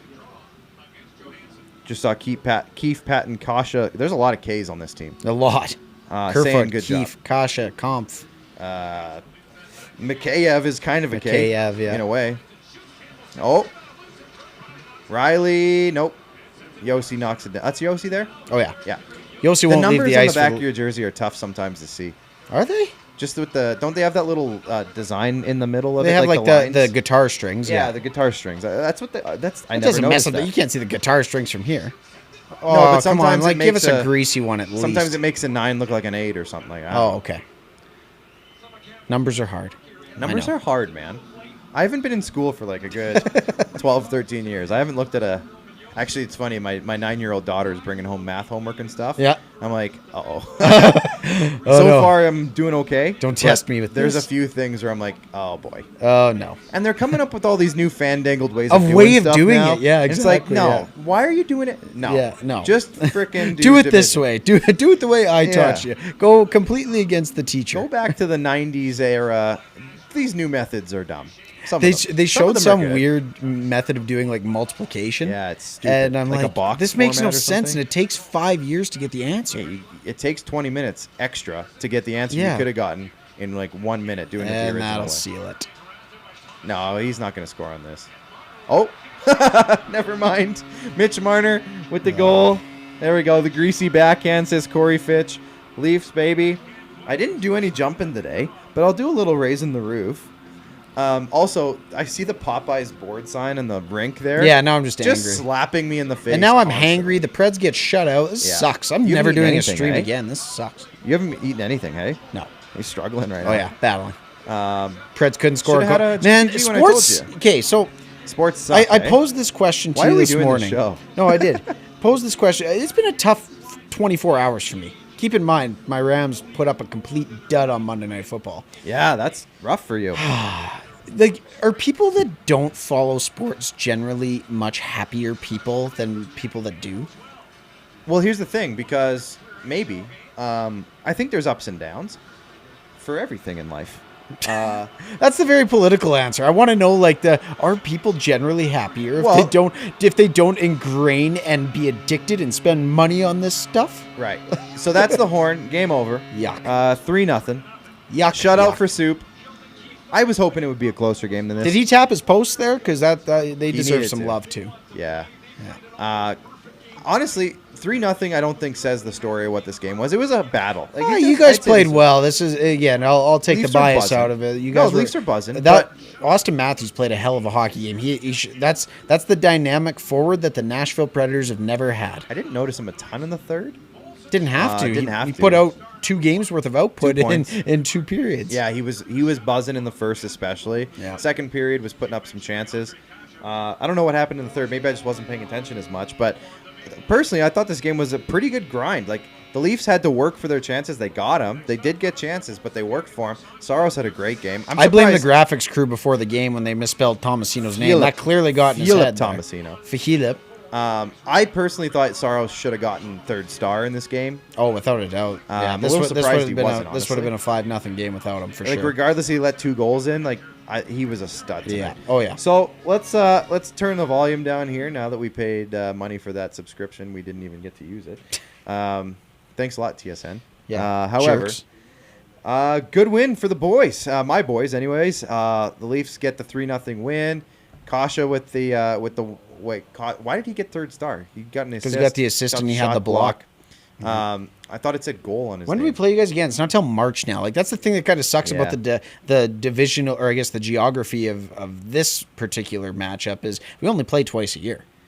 So we'll see you in Nashville. Yeah, I guess we'll do this again, and we'll do this stream again and Do it in March 6 when months. there's a little less snow on the ground. Yeah. Anyways, I don't know. Give us some feedback. Do you guys like the live stream watch party format? Should we do it this way more often? Like, should we do other random games? We could do. There's always a game on Tuesday night during our show, so I don't know. Do we do it more often? I don't know if. Again, I said it earlier. I don't know if Jordan and Rolf want to set this rig up every single time. And they've been here for 3+ hours. And we didn't even feed them. Exactly. We're jerks. We suck. We're pricks over here. But in the end, I thought we had a ton of fun here tonight. I think Jordan liked to set up his rig because, again, all of this stuff that we're using tonight is Jordan Blodgett Productions. Shout out to Jordan Blodgett Productions. Hit up Jordan Blodgett Productions on all of the social stuff. And do you have a website, YouTube. Jordan? Just YouTube. YouTube? Yeah. How do people get a hold of you if they want to pay you for things? Message me on Facebook. I have a Message Facebook Jordan. page. Jordan, just your personal account? Jordan Blodgett Productions. Oh, you have a Facebook. You said just YouTube, Jordan. Sorry. Trying to give this guy a plug. He over hasn't here. eaten in like Yeah, he 9 hasn't hours, eaten. man. Give him a break. Good point. Okay, so Saturday night in Smashville, March 19th. There we go. We going? Well, that's when we're going to be We're playing gonna again. go to Nashville. We can avenge this loss. Let's go to Nashville, Max. I say we go. Toby says, well done. Thank you from Germany. Again, shout out to Germany. Frost in Time said, I loved it. Myatt family said, great setup. I would love to see a scenario, and maybe this is the next evolution of the Jordan Blodgett Productions watch party live streams, where we got more of we got the handheld mics. Maybe we're sitting on a couch somewhere. Yeah. And we got the couple of streams. Potentially here, change the couple rating of the cameras. show so I can accurately display my emotions with how I. Maybe we speak. aren't driving in a blizzard after, so we That can have too, a couple that of too. pops. Couple of pops. Maybe a couple of friends come over. Yeah. Maybe we get some local friends. Do we have local friends? Are those a thing? Well, I was thinking like Joel Henderson could pop in. Oh or, yeah, those friends. I was gonna say, I feel like who live here and sure. enjoy the sport of hockey or whatever. I enjoy the sport of hockey when the Predators don't get shut out 3-0. Myatt fam also says, also known as Clark's house. I don't know. I don't know. We'll have to see. Hey, in some March, there's a places. couple of opportunities that potentially open. It might still be real cold in March. What are you thinking? Should we say it? Should we wait? Should we keep it for an after show conversation? An after-show conversation. After show conversation it is. Watch party for the Winter Olympics, Robin suggests. I wasn't even thinking about We the could Winter definitely Olympics. do if Team Canada puts Yeah. together a little run. World Junior gold medal game. World Junior too. We could do something Let's around knock that. on wood that the boys find a way Interesting. to make her there. Good idea, Robin. I don't hate it. All right. Well, I don't know. What else do we want to do tonight? Do we want to talk about anything else, or do we want to wrap it up? I need to eat. All right, let's wrap it up. Well, thank you for checking in on YouTube. Again, if you haven't already, hit the like button on YouTube, but also the subscribe button. Anyone watching on TikTok, Auntie from Finland says, you guys should be drinking, though. Well, zero question about that. But again, we have to. Hey, safe ride home. That's the most Safe important ride home. thing. Shout out we'll, to Original 16, though. We'll have a controlled environment. I bet you Ubers probably aren't even running in this town tonight. I don't think so. Quit with that. No, somebody said Keith. That's the Keith thing. Keith. I got to point at the logo on my hat. Oh. Matt J is back on TikTok. Okay, so what was our jersey bet? Now I have to wear that. filth. yeah. I have to wear that filth next week. Is that what it is? Well, let's do it. Why don't we do it right now? I got to do it right now. Little shame pick. The what? We'll give you one of these jerseys that fit you. Give me the. I have been wearing this one. I don't Wow, want to make now you wear you're this calling one. on my It's weight. hot in That's here. nice. It's Great. hot in here. Nice. I didn't say that. I didn't mean that. Okay, so I have to wear the Brooks jersey and the hat, and then Or it's a this picture. one. I don't want to wear the It's an Retinas Retinas jersey. Ew, gross. We'll give you this one with Brooksy on That it. one's nice. And just I give a thumbs down or a thumbs up with like a sad face. I'll be giving a gesture. We'll figure it out. I'll be giving a gesture. Watch for that on our Instagram channel in just moments. Jordan, hope you have blur and Maybe Photoshop. Twitter. We'll put it actually on Facebook too. Why not? We'll put Oh, it everywhere. geez, widespread, We'll fully hey? send it, Yeah. as we say in the industry. I'm But yeah, gonna go thanks, listen to guys. the new Taylor Swift album now. Be real sad. Maybe some Adele? Actually, no. Go I'm gonna easy go on watch me? the Spider-Man No Way Home trailer because Nice. apparently it's blowing minds right Okay, now. we'll go watch I've got that. more notifications about that than I did the actual Okay. Preds game. We'll go watch that. Hell yeah. Big win. Thanks for TikTok viewers. Again, YouTube. The likes just skyrocketed. Hey Clark, are you guys making the playoffs now? You guys making the playoffs? Are you making the playoffs now? Oh, you're back Is this on is this this what's train now? happening? So, Max, we don't need to get into it. Max was really giving me the gears because I was asking him about the Predators and how good their start has been. And I said, Max, they're in a playoff spot. Do you think they can keep it up? And Max is like, I'm not talking about playoffs. I'm like, I know, Max. Wow, I just wanna know. that's a very salty impression after you win That was a a hockey pretty good game impression, 3-0. I thought. Not really. Of the way you were talking. You and Joel that Henderson's night. impressions of me suck. Not good. I miss Joel's. Apparently, I'm Tonight. Mickey Mouse. Oh, yeah, okay. I got it. Well, I don't know. I thought it was a pretty good impression. The way you were talking that night. Anyways, doesn't matter. We don't need to talk about that. We don't need to talk. Yes, we're making the playoffs. Yes, Thanks, we're- Max. Are you This losing this this win one? has bolted us and skyrocketed It's us into the skyrocketed. playoffs. Anyways, let's shut her down. For all of us here at the SquadCast, the boys in the back who did all the work tonight, honestly. All the work. We just Literally sat all the here work and on no didn't even food. look that pretty. No water. And we didn't even get them food. Yeah. So at the end of the day, we're kind of shitty hosts. Sorry for the swear. No, you're not. But Yeah. Is what it is. we're fine. You're fine. We're getting the pass. Well, don't worry. There'll be a rain check in there somewhere. Adam says, rated ATK says, make sure you get your credit back from Skip. It canceled completely, so we're good. I think I'm fine. Good stuff. Anyways, let's shut her down from everyone here at IKS Media. Again, this is in the studio. We're just in a very different spot from what you're used to seeing. Everyone here, Original 16 Great Western Brewery. I did have an Original 16 tonight. Awesome stuff, always. everyone at Hoop Life Basketball opening a new Go facility. check out it. Go check 661 out. Solomon Crescent here in Regina, Crazy stuff. Saskatchewan, Canada. RBI Probably a little baseball. tough to see on a night like tonight given the weather. But Yeah. with that being said, make sure you go check out the it facility. out. The boys have worked real hard on it. RBI baseball here in Regina and softball training, of course. Our boys, Tanner Ring, shout out to you. Hell yeah. Again, Max kind of hinted at it. We have talked about it in various different ways, but there's an exciting thing that we got going on with a couple guys from RBI baseball. Craig Ballard's getting involved. We'll tell you more later. Stay tuned. And who else did I miss? IKS Media, Rockstar, our Flamingo Supply friends. Chain Solutions. Our Flamingo friends. The Bracco Boys podcast is coming in on TikTok. And Clark, are you aware that Adam Brooks is on waivers? Yeah, it's been my whole day. It's consumed I the got the entire- jersey here. That Browns fan checking in. But we got to log off. So we're going to say goodbye for now. If you like this, tell us. Tell us you want more live streams like this. And maybe we'll switch some stuff up here and Hell there. yeah. Maybe we'll do more of this kind of stuff. More jokes if the Preds score goals, but I was all out of funny tonight because, And we can do this from Sports home are too hard. if we have to. Sports are hard. If we want to, if there's another blizzard, we can do it from home, do it from StreamYard like we were talking about. Certainly which is could. another platform. we have the technology. But let's get out of here. So, thanks to everybody. We're going to say goodnight. And thanks for tuning in. And we had a ton of fun. We'll see you next Tuesday. I think we'll be back downstairs. Possibly, But potentially. we'll let you know. Maybe. Bye for now. Have a great night, everybody.